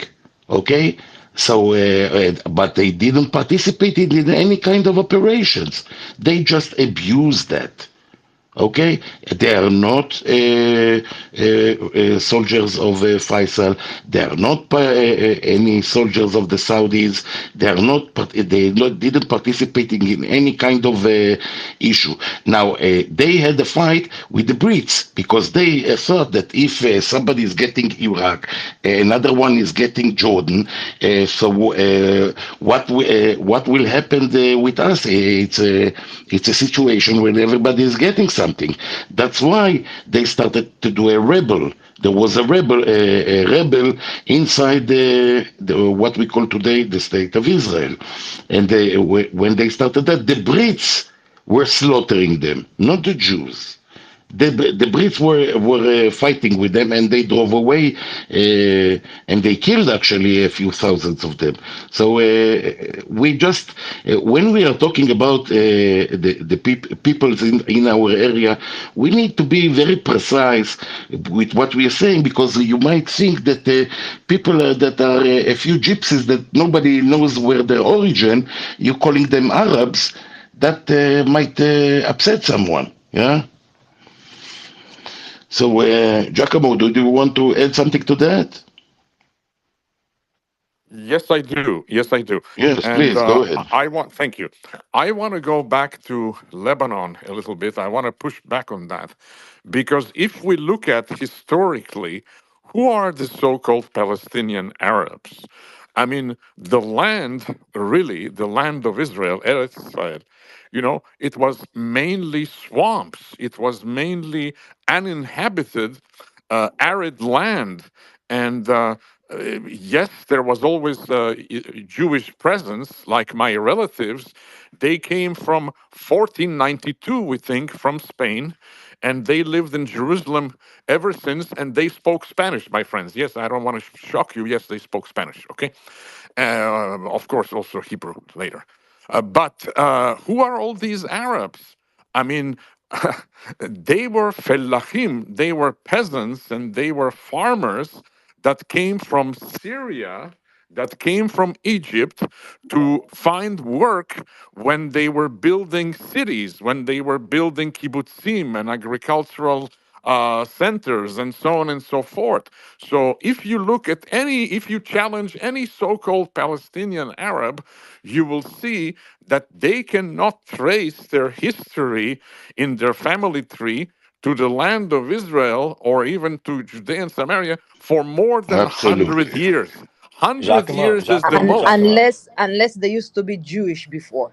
Right, Yes, unless, Giacomo, but did they convert to Islam Giacomo, or to Yes, Christianity? yes, I know. Giacomo, Yes. Guys, Giacomo. Jay's been trying Okay, to talk. one more thing I need to say, my friends. After that, I'll let you go. Okay, listen. Now, coming back to Lebanon, that's why it's hypocritical because they are saying these are not people who are close, who are part of our culture. Syrians are part of your culture. Lebanon was Syria. And the French, what did they decide to do when they divided the previous areas of the Ottoman Empire in the Middle East between the British and the French? Of course, the British took the most. They gave a little bit to the French. The French only got Greater Syria. And what did they do? They said, okay, Lebanon was the sixth or seventh province of Syria, if I'm not mistaken, one of the provinces anyway, that's for sure. And they said, let's make an separate country out of that, an independent country on the coast, because these are Christians and all these areas are majority Christian. So let's call it Lebanon. And everything is very nice, honky dory. Then in the Lebanon was like Switzerland, they say, they claim, and the Beirut was little Paris. Okay, but not for long, in the 50s and 60s. Then the Christian rulers among them, they were the Phalange, they were Orthodox, they were Maronites, Orthodox, Catholics, and so on and so forth. One day, a leader by the name of Suleiman Frangieh, a Christian who wanted to make more money and get more power, he invited the so-called PLO, the Palestinians. He says, brothers, he said in 1965, come with your weapons. Come, all of you, and settle in Lebanon and conduct, You're resistance. simplifying, Giacomo. You're simplifying the entire. Well, I am first of all, simplifying because I cannot Of go on course, for half an Michael, you hour. have to I No, only simplify but have you're things. 5 minutes going. well, to no, get your no, It no. attention. doesn't That's work why this I'm way. simplifying. But No, but you're removing very important key Yeah, what am elements. I you If you are. go removing? through, Jay, you agree with me. There's a lot of elements that are being removed that are There are a very million key. different elements. Yes, there are a lot of elements as to why the PLO So moved please add the from elements. Egypt. Add the elements. Well, but I can't add the elements because I'm still stuck, prior to the founding of the state of it, prior to 1900. Everything you just mentioned in terms of, the Arabs from Syria and Egypt coming to find work actually happened after 1895. Once the land started getting cultivated, once those swamps were being drained. Yes, What yes. happened? What happened essentially is after the Ottoman land rule of 1858, it was a land change because they needed to raise money because they were at war with the Russians at the time. They changed their land rules and they started to be able to sell land. Jewish agencies and Jewish organizations, as well as some Jewish privateers, including the Rothschilds, started buying up a ton of land within the area. Most of the land that was being sold to them were the swamps. And it took them a good 40, 50 years in order to drain the swamps and clear it out and actually turn Yes. it That's the truth. into fertile ground. But prior to that, now from the early 1800s through I think 1870, 1880, the Ottomans that were actually importing a lot of people from Muslim Yeah, countries to make the within, railroad from right, Istanbul, right, Constantinople to Medina. Yeah, within from Bosnia, from Chechnya, from Azerbaijan, right. right, and Right. All that's the why you see a Muslims lot from of their territories. and that's why you see a lot of Palestinians. Most of them have blonde hair, blue eyes. They don't look, Very true. Arabic at all Very in true. any way, shape, But or many form. of them So are also Circassians. Don't forget Guys, Circassians. you can't talk together. You have to just be silent while Jay is talking. Twitter Spaces do not work that way. It's just so annoying when people do that. Go ahead, Jay. thank you. So, what I was trying to say is, and I was only talking about what happened after the Ottoman Empire fell, but to go back a little bit further as to where the people called Palestinians today, or the people who are inhabiting this land and the entire land, 800,000 of them, and a big majority of them are actually living in the state of Jordan right now. But 800,000 of them, over the course of about 50 years, were brought as slaves by the Ottomans to go ahead and build that railroad that you were talking about. And they got caught up in it. Now, yes, there was a vast migration of Arabs from Syria and from Egypt that came to capitalize on the opportunity that was being created by Jewish people with the farms, the land, the industry that was being built over here. Again, it was still under Ottoman rule because this First World War had not broken out yet. And they had started working there, and there were I would say a vast migration. I think the numbers are under 50,000. Under 50,000 from Syria and Egypt came with between 1895 and 1920. The biggest migration started to happen once people realized that there was going to be a Jewish majority within this land. And then all of a sudden, the Arab states just started literally pushing out literally all their prisoners, all their dreck, and sending them this way. And I think people need to understand that it was a concerted effort in order to prevent the foundation of the Jewish state from the time that the Balfour Declaration came out, from the time that the Faisal-Weizmann Agreement came out. It's all tied together in the sense of what's called Arab nationalism. That's what Nasser basically was. He was a guy who wanted to essentially reunite, but not, he wanted to reunite the caliphate under a secular banner, not a religious banner, but under all Arab lands. And he took one thing from Islam, which is once a land turns Islam, it maintains its Islamic nature throughout perpetuity, forever and ever Forever. and ever and ever. Right. And the reality is that that's the only thing he took from Islam, because everything else about that whole pan-Arab nationalism thing was just about creating just one continuous Arab state from the eastern coast of the Atlantic by Africa all the way over to through the Persian Gulf. That was it. That's all it was. And I think people need to recognize that there was a concerted effort in order to go ahead and undermine any changes to that plan, and that was basically by overpopulating this area with people that didn't belong here, that never came from here to begin with. So Yes, the that's that. massacres in 1929, when they were such big Jewish communities, Jewish population living in Judea and Samaria, that's when it started. And the Jews had to flee. And then the British pushed their so called white paper to stop stymie immigration into Palestine. And then they completely reneged on the Balfour Declaration and the promises that they made when they needed Jewish capital, Jewish money during the First World War for the British war effort. Yeah. The white All right, paper was yeah. actually Britain negotiating with terrorists, because basically the white paper came out after it was they were threatened to turn on the Brits themselves, and they didn't want to do that. So the Brits actually had to do something in order to go ahead and appease the Arab streets at Guys, the time. this is very interesting topic and it's very relevant. And Yes, but I like to add something to that. go ahead. When we are Hold on. talking about the Brits, we just need to mention that the soldiers that were fighting for the Brits were actually soldiers from India. Yeah, All right. it's not like the British actually fought here. Okay. It's soldiers from India that was liberated Haifa, yeah, in the north, in the First World War, yeah, Ariel, I think they World agree War with you. One. Okay, so James, finish your point, and then Jay, if you wanna comment on it, James, continue uninterrupted. Thank you. Well, What do what you I mean, want to say, James? Go ahead. Yeah, I yeah, finished. okay. What I want to say, it's very simple. Okay, the history of Lebanon is very, very, very basic when it comes to nationality, because we don't allow people Sorry, to. guys, a couple of breakings, sort Sure, of, and go, then I go, think I'm Noga. going to sign off. There's a couple of, I've seen from a few sources now that they're reporting the deal is on, and we're going to get another batch tomorrow. Unfortunately, they've already missed the deadline for giving a list of the hostages that they're releasing tomorrow. So, two contradicting pieces of information that leave us with the fog of war Hamas loves so much. I'm really sorry. It's a fascinating discussion, but it's 1 o'clock, and I have to do this all over again in about 6 hours. See you in 6 So hours, Noga. You know we'll be here. yeah, I've made it.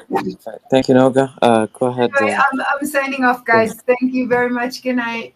Thank you Right, very Noga. much. Tov, Go Noga. ahead. Shavuot Tov, Laila Laila Tov. Tov. Finish your point, please, James. Go ahead. Shavua tov. Laila Tov. So let's go back to the history, to the exact history. I got the dates. I opened everything. So the Lebanese nationality and what identifies as Lebanese nationality was first amended and put in place on the 19th of January of Oh, 1925. James, don't bore us with the exact dates. Sorry, but I need to because Okay. it's very important. So, so, because then people will push back and we go into mess. I'm not gonna go into a lot of details, but I need to specify that decree number 25. You can go read it. 1925. So it was implemented in 1925, and it gave the right to anyone who is born with a Lebanese father, everyone who's born in the Greater Lebanon Territory. Greater Lebanon Territory is it's the territory drawn by the French that is currently englobing like the south of the Litani until the border that's today. There was some conflict around it. The borders with so the Bekaa Valley, which wasn't part of Lebanon, of the Greater Lebanon, and the north of Lebanon. Anyone born in this area and did not acquire a foreign nationality upon birth by affiliation. So if someone, for example, was French living on those lands, he didn't get the Lebanese nationality at the beginning, or was Syrian, or was from another country because he was working here, for Okay, James, example. we understand that. The question was why not accept you agree that Again, they again, hold on, let, hold on, hold don't on. cut me off. Genetically, do you agree and culturally, do you agree that Lebanon and Palestine have common ancestry? Yes, some of us have common ancestries. So Doesn't why mean we say have no the to same them? culture. Doesn't mean we have the same pickles. Let me go. You guys told me no interruption, All so right, okay. I'm gonna bore you out to death, but I have to do it because I that's all I wanted to defend. So Wait. By your definition, California and New York don't have the same culture, so why are they part of the same country? Why are they? Jay, it's pretty simple. It's not in their interest to have Palestinians, and it's okay. That's their right.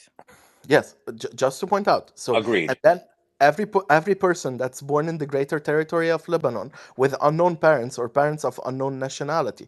So if everyone that was on this land at that point got the nationality.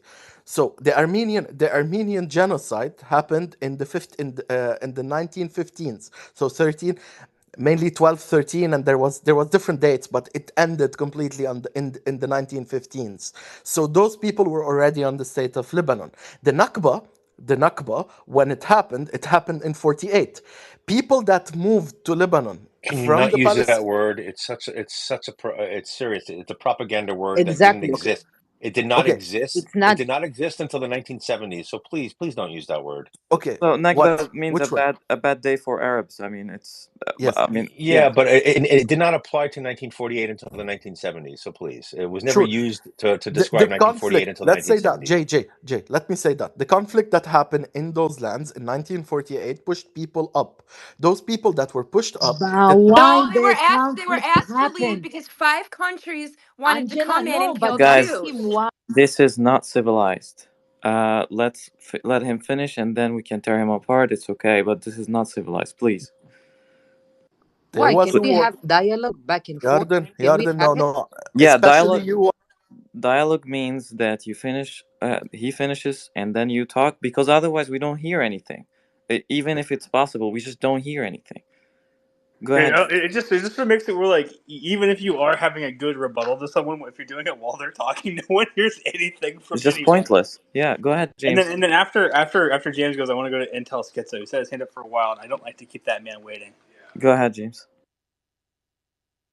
So, pointing out, those people don't drop with me on word. Those people came into Lebanon. They were not under. They didn't have the nationality. They came into Lebanon because there was a conflict in the land that was there, and they came into Lebanon. We put them in refugees camp because that's how it works usually. When there is a conflict, you put people in refugee camps. Those people were put in a refugee camp and stayed there until now. Apart, and I'm reclarifying, the Syrian regime, when the Syrian regime was controlling Lebanon after the civil war, they nationalized 175,000 people from different origins, including some Palestinians. So they did nationalize a part of them, but the rest of them did not get nationalized because they decided not to. And that was after the civil war, so recently, not so long ago.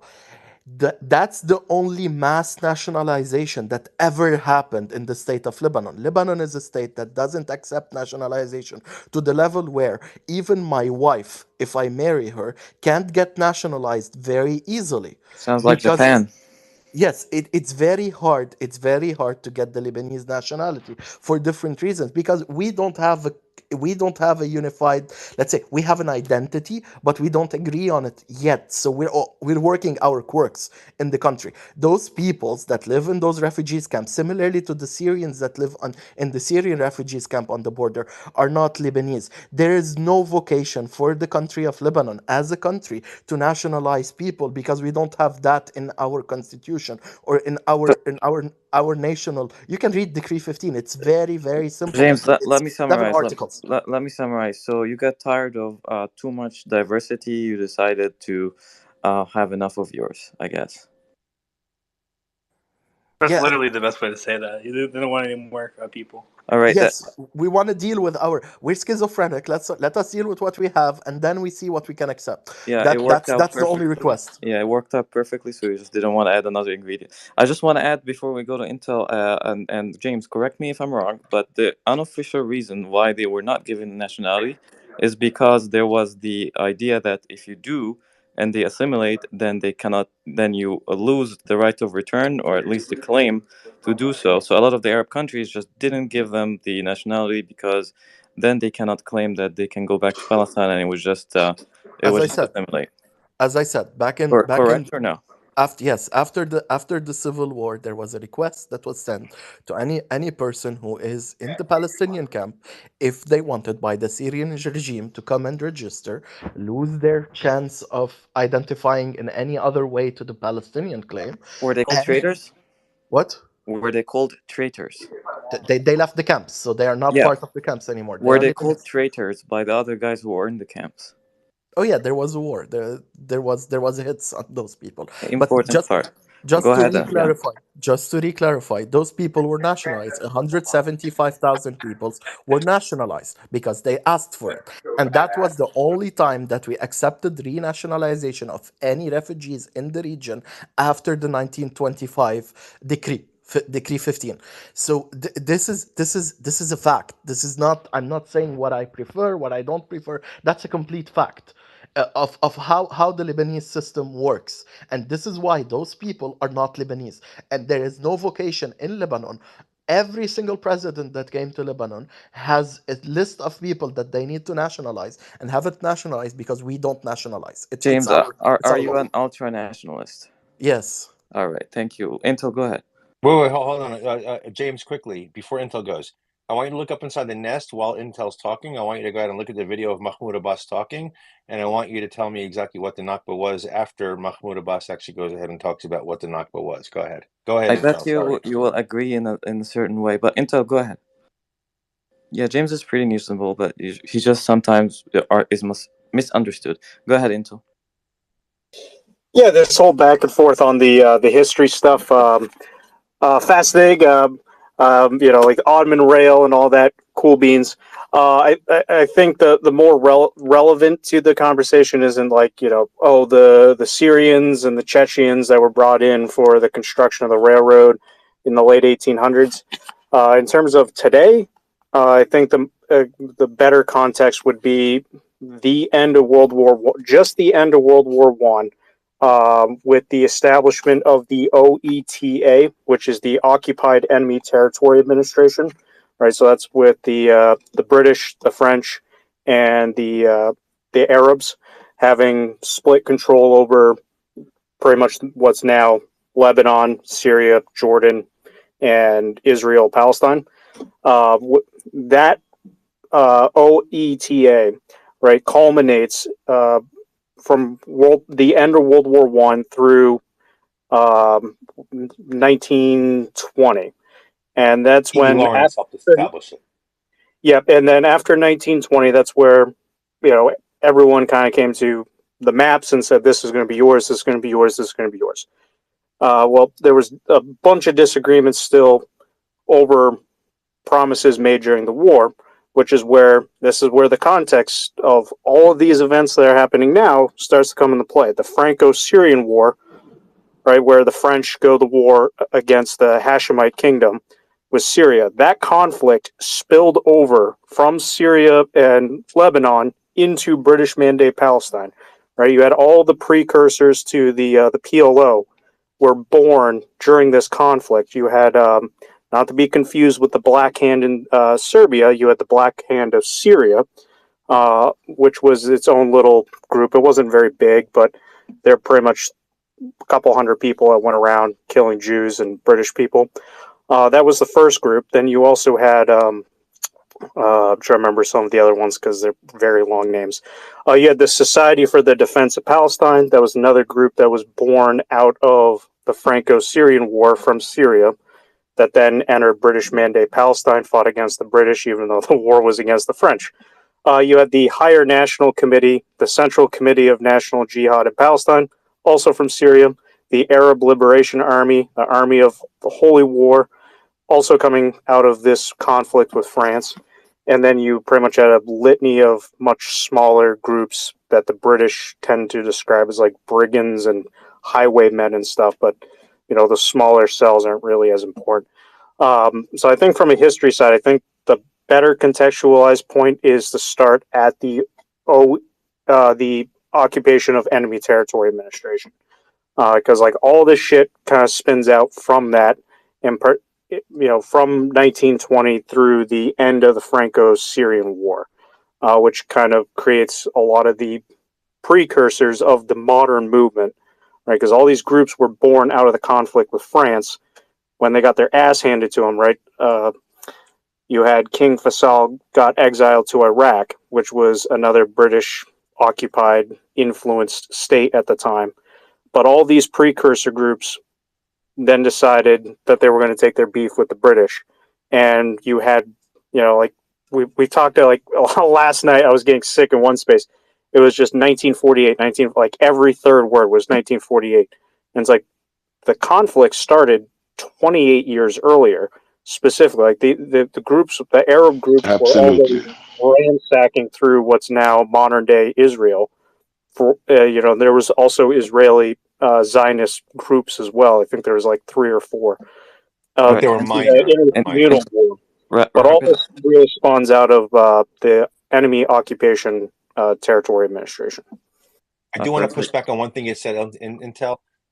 So everything you said is absolutely correct, and I have no disagreement with that. Historically, you're absolutely spot on, and I agree with the assessment that it needs to start after the Ottoman Empire, not before. We were just actually going over the makeup of the Palestinian population today and where they came from and who they are, because there was talk about them not being Arabs, and there's a lot of people who say they're not Arabs, and I was Well, just oh explaining yeah. that. But So but guys, I have the DNA studies, and I think that would be Yes, I more continue more to say that, John. more empirical. So here's the study. Part of it was done in the United States, part of it was done in Jerusalem, in the Oppenheim of Hebrew University in Jerusalem. Anyway, so it said the results match, and actually, let me finish because I actually agreed with everyone here. So if somebody cuts off, it will just not finish the picture. The results match historical accounts that 70% of Jewish men and half of Arab men whose DNA was studied inherited their Y chromosome from the same parental ancestors who lived in the region without last few thousand years. The result matched historical accounts that some Muslim Arabs are descended from Christians and Jews who lived in the southern Levant, a region that included Israel and the Sinai. They were descendants of a core population that lived in the area since prehistoric times. And in a recent study of 1,371 men from around the world, geneticist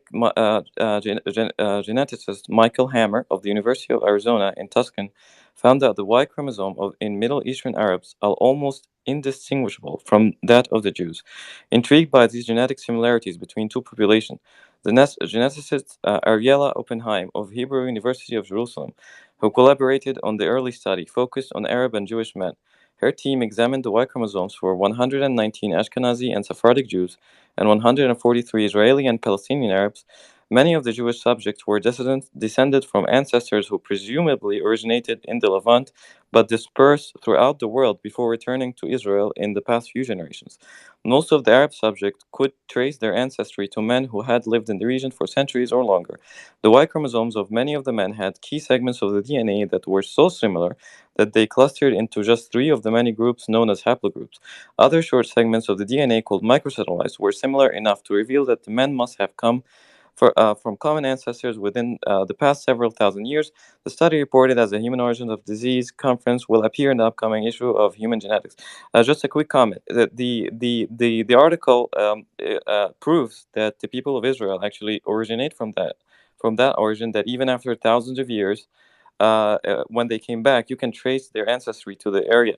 It also, if you can infer from it, that Arabs did not migrate to that area much because it wasn't rich in any resources.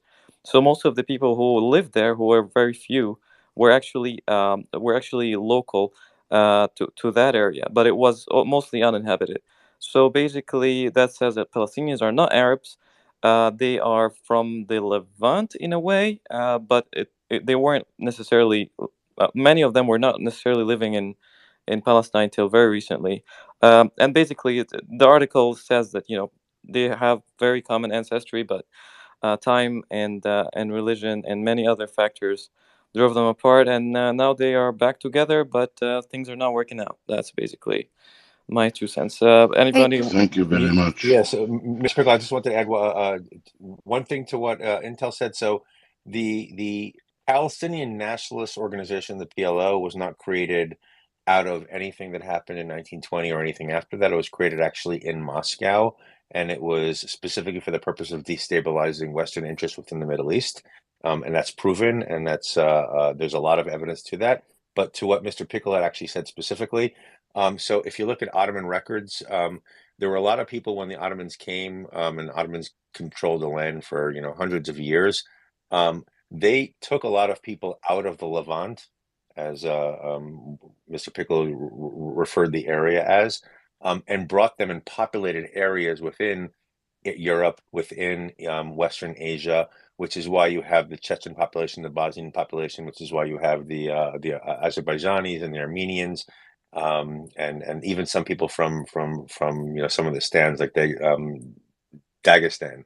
So yes, these people originated just like we did, hundreds of years ago. We did thousands of years ago within this area as well. A lot of them were taken out, a lot of them were put in, but again, they're not Arabs, and I think that's the key. The Jay, key. they're descendants. They're descendants from Christian and Jews. So Yes, yeah. yes. But that's the key point. And what happened basically is when the Ottomans took over, and if you look at Ottoman history, and I know very, very much about Ottoman history, when they came and they conquered lands, they specifically in the early days of the Ottoman Empire, their entire structure, in order to go ahead and make sure that they maintained those lands, was to shuffle people around from one location to another. So when they conquered a land, they took a whole bunch of people out of that land and dispersed them amongst other parts of their empire in order to go ahead and populate it with people who were loyal to their cause, so they can go ahead and maintain that land.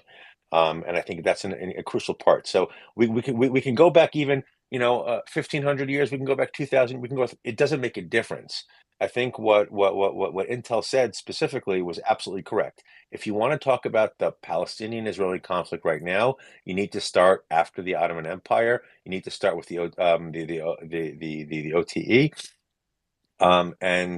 But the only thing I'm going to push back on him specifically, because he did mention the PLO, is the PLO had nothing to do with it until 1957 when it was conceived of in Moscow, and there are many documents and many evidence to go ahead and Jay, I prove can pitch that. in on that because Yeah, I'm actually familiar with it. So, Intel, just 1 second. So the Soviet wing, or the Soviet states were, I'm sorry, the Soviet Union was an ally of the Arab nationalist movement, all of it. So that's why you have Nasser, for example, because actually it has a lot to do with Israel, that the U.S. was an ally of Israel. So the Arabs sided with the Soviets. Basically, there was two blocks, and out of all of those, so all of the parties that you see now in the Middle East, even till today, have Soviet influence, and a lot of the Arab nationalist movement is basically, I mean, not to be derogatory of anything, but at least it had its birth under Soviet supervision. Thank you, Mr. Pickle. Let's go to Arafat the was actually hands. Arafat's handler Jay, All was right, a Intel, you want to Romanian finish your point, KGB Intel? agent. come on, guys. Let's go to the hands. We have some hands. yeah. Tali, All right, go Intel, ahead. Yeah, finish up. the reason why I brought up the PLO, like all those other groups that I mentioned, Mm. either came directly after the Arab Revolt of 1926, or came from which was on the heels of the Franco-Syrian War, or came a decade later in 1936 during the Arab Revolt, right when King Faisal in Iraq then Thank reorganized you. and started his escapade again to try and reassert control after losing to the French 10 years prior. But the PLO, right, like so the precursor groups, right? So specifically the crap, got to pull it up again. The Central Committee of National Jihad in Palestine, and I believe the Higher National Committee were some of these groups that were from the 1936 to 1939 Arab Revolt, right? These groups didn't just disappear. Like the Palestinian movement didn't just disappear from 1939 and resurface in Moscow in 1957. They were No, still that's not there what it during World said. War No, no, II, no. It's and more like they who Okay. backed them. All right, Intel, all right. thank you Let's very go. much. Let's go to the hand Yes, raising before I move Tali. to. Tali goes next. Go ahead, go ahead. Thank you, Intel. It's very intelligent. Tali? I just wanted. Hi there. Yeah, Thank you. welcome. I w- Thank you. Interesting conversation. Glad to be here. I wanted to comment on the Nakba. Um, the first use of the term Nakba to describe the situation in 1948 was by a Syrian scholar in 1948 during one of the ceasefires of the War of Independence. And he refers to the catastrophe as the loss of the war, essentially, even though he did not, I guess, know yet at that time that the war would not be over. The ceasefire wouldn't last. But he describes, he was certainly no friend of Israel or the Jews, but he describes what the catastrophe as the loss of Arab land, as the inability to defeat the Zionist enemy. And he criticizes Arab leaders for being unprepared, basically, for being overconfident, for misleading the public. Um, Little focus was placed on the Arabs who had been displaced from the land, but that was the first use of the word. And I think it's just so cynical the way that the word is used today, especially that they commemorate the Nakba on May 15th every year. So they Which happened in commemorate the Nakba. 1970s. Which happened in the 1970s. Right, and they commemorate it on the day that began the war against Israel. That was less than 24 hours old. It's so like obviously cynical, and they could have put it on a date that would have been more impactful and wouldn't give themselves away so much. Like they could have done it after like Deir Yassin or something, or a day that there were large expulsions, but instead they just choose the first day of the war that they started. Um, but yeah, just an interesting historical fact of where the word came from and what it was actually used to describe. Thank you very much. That's actually very enlightening, and Yeah, thank you, it Tali. had, it had nothing to do with the Palestinian national cause, but is what you're saying. Alrighty, let's go. Correct. It was a Syrian historian, maybe not historian, but a professor. He was at American University Beirut, and he wrote a book during the ceasefire, something like called Al Nakba or something to that effect. And yeah, he used it to describe the Arab failure in the war. That was the catastrophe, that they had embarrassed themselves, that they had lost Arab land to the Jews, and that they didn't defeat Zionism. Yeah, he was describing a Yes, disaster from his point of view. Let's go to Nimrud. just there's Nimrod. the old saying that the folks that call themselves Palestinians never miss an opportunity to do peace.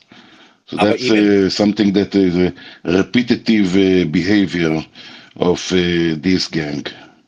So by all means, Nimrod, go ahead. Welcome. Thank you so much, Ariel, for letting me speak. And maybe it won't be. And I want to say again, I really appreciate these spaces. These spaces have been very meaningful to me personally. I've been in reserves for 48 days.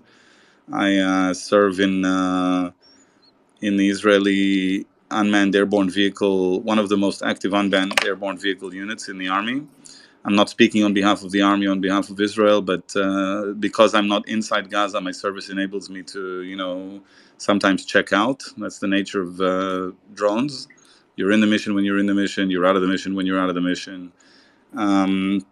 And when I leave, I sort of like get depressed in the news or in X, arguing with people, etc. So these spaces where there's a civil discussion being held You can are a always great release. come to us. You're always invited. Thank you. It's a great release for Israelis, and it's amazing to hear participants from all over the world who care to learn about it, especially participants, from Palestinian backgrounds, from the Emirates, from who maybe haven't yet gotten a chance to get to know us, and we haven't gotten a chance to get to know them in full because we've been essentially in segregation for the last 30 years from one another, at least for the last 30 years. One thing I wanted to say with respect to the news coming out of Israel about, different incriminating evidence on different organizations such as the UN or also incriminating on Hamas, like the Al Shifa Hospital. There's a term in the IDF called Kalkalat Chimush, which means the economy of ammunitions.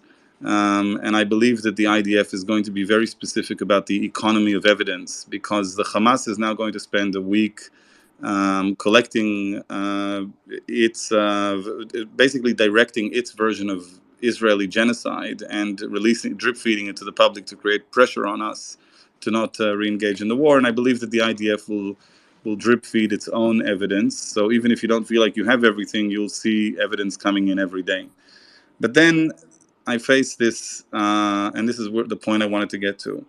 You get the evidence, you see the depravity of the actions of the other side, and it's not a one-sided thing, right? Both sides have different responsibilities. I'm not shedding any responsibility that we may have to different aspects of this war or to what enabled Hamas to grow to a position where it could wage it on us. But when you get into the social media space and you argue about it, my frustration and where I basically slump into a depression, a personal depression, is that the history is rewritten, and it's rewritten by different people in a manner that serves their interests. And also, for some people, they believe their record of history truly, because it also correlates with their current identity. And it becomes this futile exercise in reverse engineering the moment we're in today, all the way back to, either 1948 or thousands of years before 1948, even to periods of time where there is less and less evidence. And it feels so frustrating that you cannot build from that. And I've been trying to tackle that personally whenever I've had some time to think. How do I foster a discussion that is prospective, that is optimistic, that is positive, whilst arguing the facts? I believe that everyone here should collect their facts and corroborate them as well as possible. And I think this conversation here about facts, and for example, Ariel participated 2 days ago, I want to say, in a discussion where he opined on the nature of the car that exploded on the border between Canada and the US, and he refused to admit that it's definitely a terrorist attack until it was said so, because he didn't think it may have been that. And I think that's very important to corroborate the facts and then argue the facts. I'm confident from my service that the facts show that Israel and the IDF is doing everything it can to minimize civilian casualties and to minimize the extent of the damage caused to Gaza, despite the fact that there is significant damage caused to Gaza and civilians over there. So I feel like I have the moral high ground to argue. Having said that, the argument feels futile because people are not easily convinced, and it's like this never-ending ping-pong game. So I just want to propose one thing to everyone here who seems to be caring and optimistic about the future, and certainly don't want anyone to suffer in the future.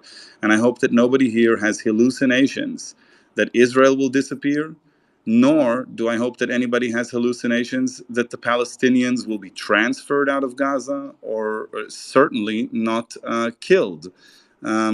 After this is over, there will be 1.95 million Palestinians in Gaza, and they are a people. And just watching the pictures of what they had before, they had some nice bloody promenades over there, and I'm sure that a lot of them would have liked to live in peace and quiet. So reverse engineering the past, in my opinion, it doesn't serve any of us. It doesn't serve the Palestinians. It doesn't serve the Israelis when it is served as some form of claim for actions in the future. We should not reverse engineer the past in order to determine the next course of action that we are supposed to take. Israel is not on trial where the Palestinians are the judges and the executioners, and the Palestinians as a people are not on trial where Israel is the judge and the executioner, even though their leadership waged on us something horrible and singular on October 7th. I think that reverse engineering the past and the conversation you just had now serves us only if we, the Israelis, want to hear about how the Palestinians identify themselves and how they see their past, but they have to reciprocate and equally try to understand how we see our past. In any case, that serves us for the basis of dialogue and getting to know each other. In terms of what we do next, none of that matters at all. Only the current circumstances, in my opinion, matter for what happens next. For example, Can I update you about something, Nimrod? yes, yes, Do you remember the ones that got slaughtered yesterday by public execution? yes, of course. What actually happened over there is that they actually pushed back on Hamas. They actually didn't. Uh,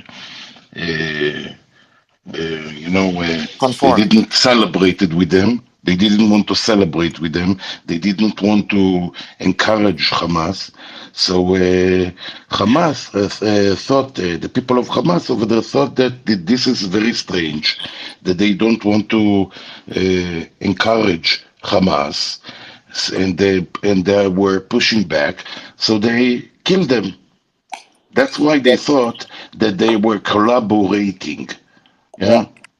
What a stupid thing to do. Well, the current circumstances, in my opinion, which is a good example, what you said is a good example.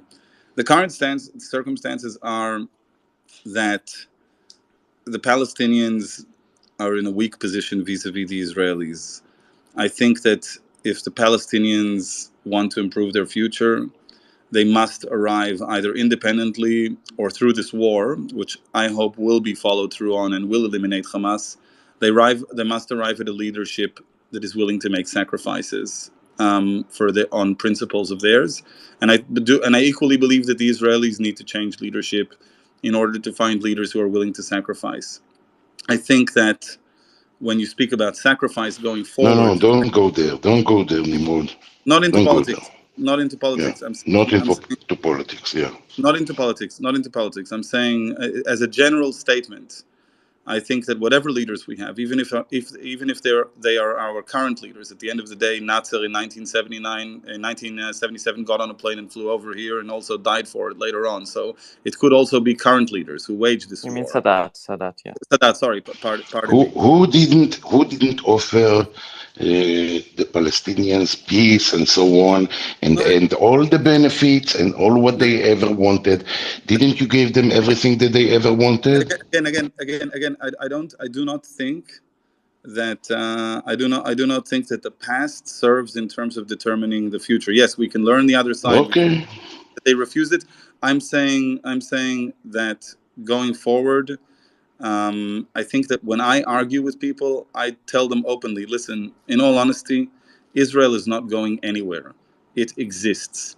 It's a great asset. It's a return making asset for the world, and it is the only place for the Jewish people. By the way, also not because of the past. It's not the only place for the Jewish people because of the Holocaust.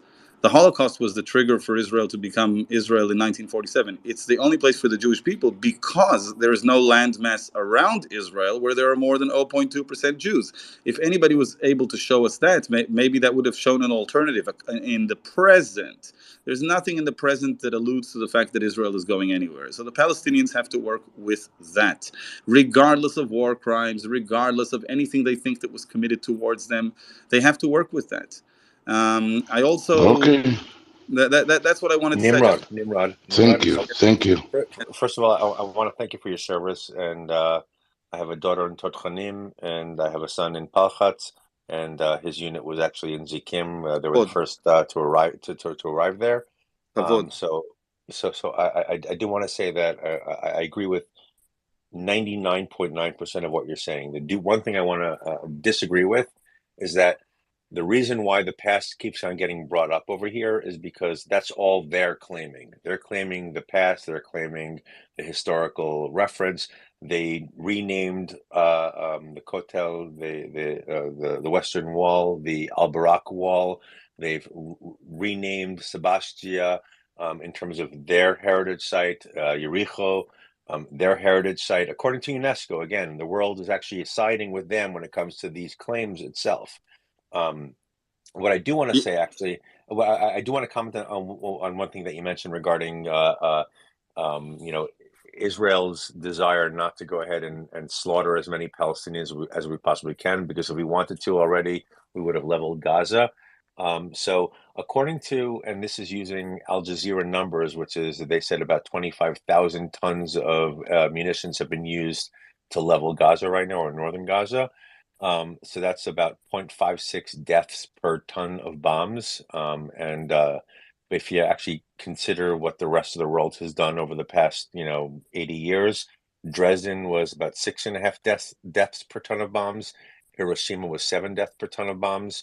So Israel is really doing an extraordinary job in terms of trying to minimize the amount of civilian casualties and even militant casualties, if you want to get technical, because a lot of the people who've been killed in Gaza have been militants. Um, and I think that people need to understand that, you know, the amount of we've literally done about 20,000. We've launched about 25,000 bombs on Gaza right now, and according to even the Palestinian health ministry within Gaza, which is Hamas run itself, 14,000 people have died. So if you actually do the calculations, it turns out to about 0.56 people have died per bomb that has fallen. So obviously Israel is not targeting civilians. Obviously Israel is targeting other infrastructure, and I Jay, think it's important for you to recognize that. And I'm sure you're part of that because you're part of the drone brigade.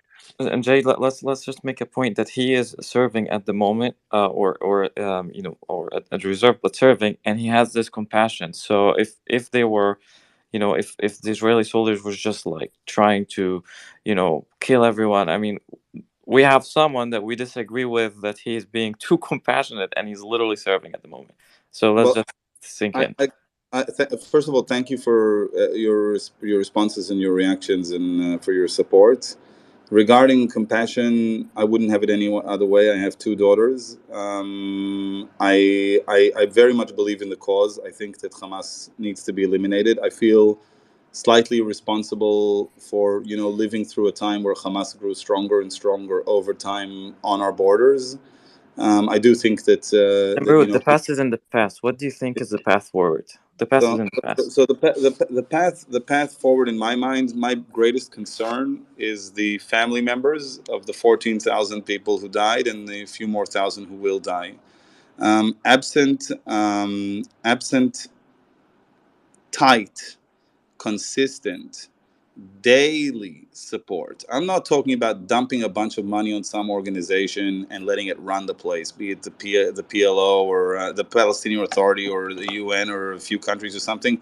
Absent daily nurturing, these people will be picked up. These few tens of thousands of legitimately vengeful people, legitimately, because every single one of the people on this panel, if their parents or family members were killed and they were offered a story of vengeance, they would have accepted it. Not because they are irrational fanatics, but because we are humans if they are not nurtured on a daily basis and shown that there is a world where they live, where they have a happy life, and they don't have to adopt the story of returning somewhere that isn't realistic to return to, and dying for the cause, then we have a problem. In terms of a particular path forward, um, I have an opinion. I've been trying to push it.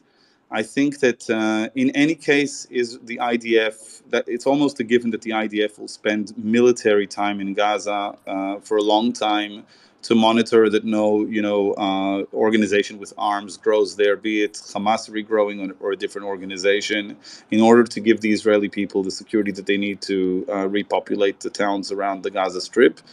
I would offer one pivot to that. I would offer that to the extent we can absorb the support that the world is giving Gaza, and then divide the responsibility among several entities geographically responsible for different parts of Gaza. Gaza is very well separated, despite being a very small landmass. It's split in the middle by the Gaza River, and there are areas that are better for there are areas that are near the beach that are better for tourism. There are areas that are better for trade. There are areas that are better for farming. If we were able to create different profit centers and create different communities that are engaged with making them succeed, and a different organization or country or would be responsible for each profit center, for each town, for each canton. From there, I think that they will not be able to bound together to create another, I guess, clenched fist against Israel. They will sort of like focus on their own area, despite their sadness, Yes, and but hope. Nimrod, can I ask you a question? Yeah. Isn't that what was left behind No, no, after Israel left over no. there in That was that's 2005? that's not That's what the I'm saying. same. They got No, everything. They that's not got. They exactly what I'm Yeah, destroyed saying. that. what was left behind was Hamas. We knew that the Excuse Palestinians me? What over was left behind was Hamas. yes, we knew that the No, no, Palestinians. no. We are talking about what was left by Yeah, the Jewish people there population was, over there. of course, there was Yes. the So, agriculture and all of that, Yeah, but but there we was did a yes, vacuum. There was a vacuum that everything was filled by was terrorists. already prepared. we Okay. Right, did it. there's a And they burnt it vacuum, down. Ariel. And they There burnt was a it down. vacuum. I can respond. I can respond to that. We did it, guys. Again, this war is just, and we need to eliminate Hamas, and there will be great cost for that. And I'm involved in that on a daily basis. Having said that, let's not cut ourselves any slack. We simply left it there. We did it the Israeli way. We know from discussing and understanding Palestinian history. We tell them we sort of tease them when we argue with them, when we're like really raw with them. We tell them, you're not a people, you're a bunch of refugees from different areas in the Middle East and all over the place. Don't tell us you're a people. As they try to develop their identity, we tell them that So they're not. But then we I'm leave. sorry for being honest. What? I'm sorry that we've been honest. I'm sorry, Nimrod. Thank you. No, you don't have to I'm sorry apologize that for we've that. been honest for these people. No, you don't No. need to apologize for that. We don't need to apologize for that. We just simply don't, we are honest, but we left them there to deal with their own is sectorial that needs. isn't It has that nothing. what we were supposed to do? He's just saying we had good intentions, but the terrorists, or the people Yes, didn't but the appreciate it. PLO was there, didn't they? We can't. I don't The even think. PA Yes, was there. It's I not terrorists. a vacuum. I Okay, the don't even think people we can do chose wrong. anything, fellows. I'll just say one more sentence. I don't even think we can do anything. I'm not like a crazy leftist saying we should get in there and do anything. I don't think they'll be very grateful if we come and colonize them. They'll identify it as a colonizing move. I think that if we've had one good thing that we've been doing over the years, except for being the startup nation, we've been pretty good at conjuring up international binational agreements in the place. I don't think we can come in there and control them or manage them, but I think we should ensure that they, for a period of time, are managed in a dispersed manner by other entities. I don't think we need to do that. I'm not saying we should divert funds there, but I think we recognize that they are separated people, and we sort of like let them choose the entity that reached out to them. Hamas was a terrorist But that's organization. what we did, Equally, Nimrod. Hamas, Ariel, may I Hamas, say Hamas. something, please? Nimrod. Yes, please go can you ahead. Go please tell ahead. us what was until October 6 in Gaza, how we cooperate with them, how many projects many Israelis used to have in Gaza, how many Palestinians used to come to work every single day. Don't stop me, please. Every single day, how much money they used to get for every single day they used to cross the border to Israel. How many people from the Palestinian, from Gaza, used to cross to Egypt?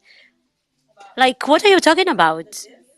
I'm not Basically, forgiving. whatever you just say until now, and I listen to you, it's your dream. Like everything you just said that you wanted to happen, it's happened until October 6th. And what did we get? Tell me. We So did not. Maria, what's the We, alternative? we did not. First of all, It's not about good what move, the alternative. We already done that. Okay, good done moves that. in Bought the good shitter. Next. But we've good done moves that in. as well before. All of that was done 5 times before. The peace, the not peace, No, no, it's not the the love. peace. It's not the peace, Mr. Yes, Pickle. What No, it's the Moria is lies. It's saying. the lies that everybody all of say that. Yeah, for so many we All of that years. already happened. done, We never Mr. did, Pickle. We just a already second. did that. We never Huh? did any siege over Gaza. It's lies. Whoever made the siege, it was the Egyptian Who side. said siege now? Hey And What's the guys, siege? I'm we gonna be closing out the space, so I posted a space up top that you all should go visit. While this one is over. Are you kidding me? You're going now? No. Why? Because Why are you doing this? because there is someone I'd like to go hang out with. That's not you. You're going to stab us in the back. Oh yes, of course, and I'm gonna twist it while it's in. Oh my God, that's painful. All right, we reached world peace, I'm feeling guys. it here. There you go. Guys, our host, and he's hosting us, and our big manager is he wants to go to sleep or something, or and we would like to, and we have trash Discord here. Look what a successful space you had here, and you're leaving us. But we want to thank him. So everybody, please thank Sean for a lovely space, thank you so and much, for Sean. and thank you for Sean, your excellent time that you gave us. Thank you Laila guys for coming. Tosan. Uh, Laila Sean, it's almost Tosan. almost 2 a.m. my time. I'm gonna probably be at my desk at about 8:30 in the morning. I hope I do not see a space of yours opening up at that point in time, because that means that whoever you went to hang out with, it didn't work out as well as you expected. So I pretty much wish you a wonderful evening, and thank you very much All for right, having the See you Shabbat guys. space. yes, and Shalom, people guys. stop requesting. He's closing the space. You're requesting people still requesting here, Sean.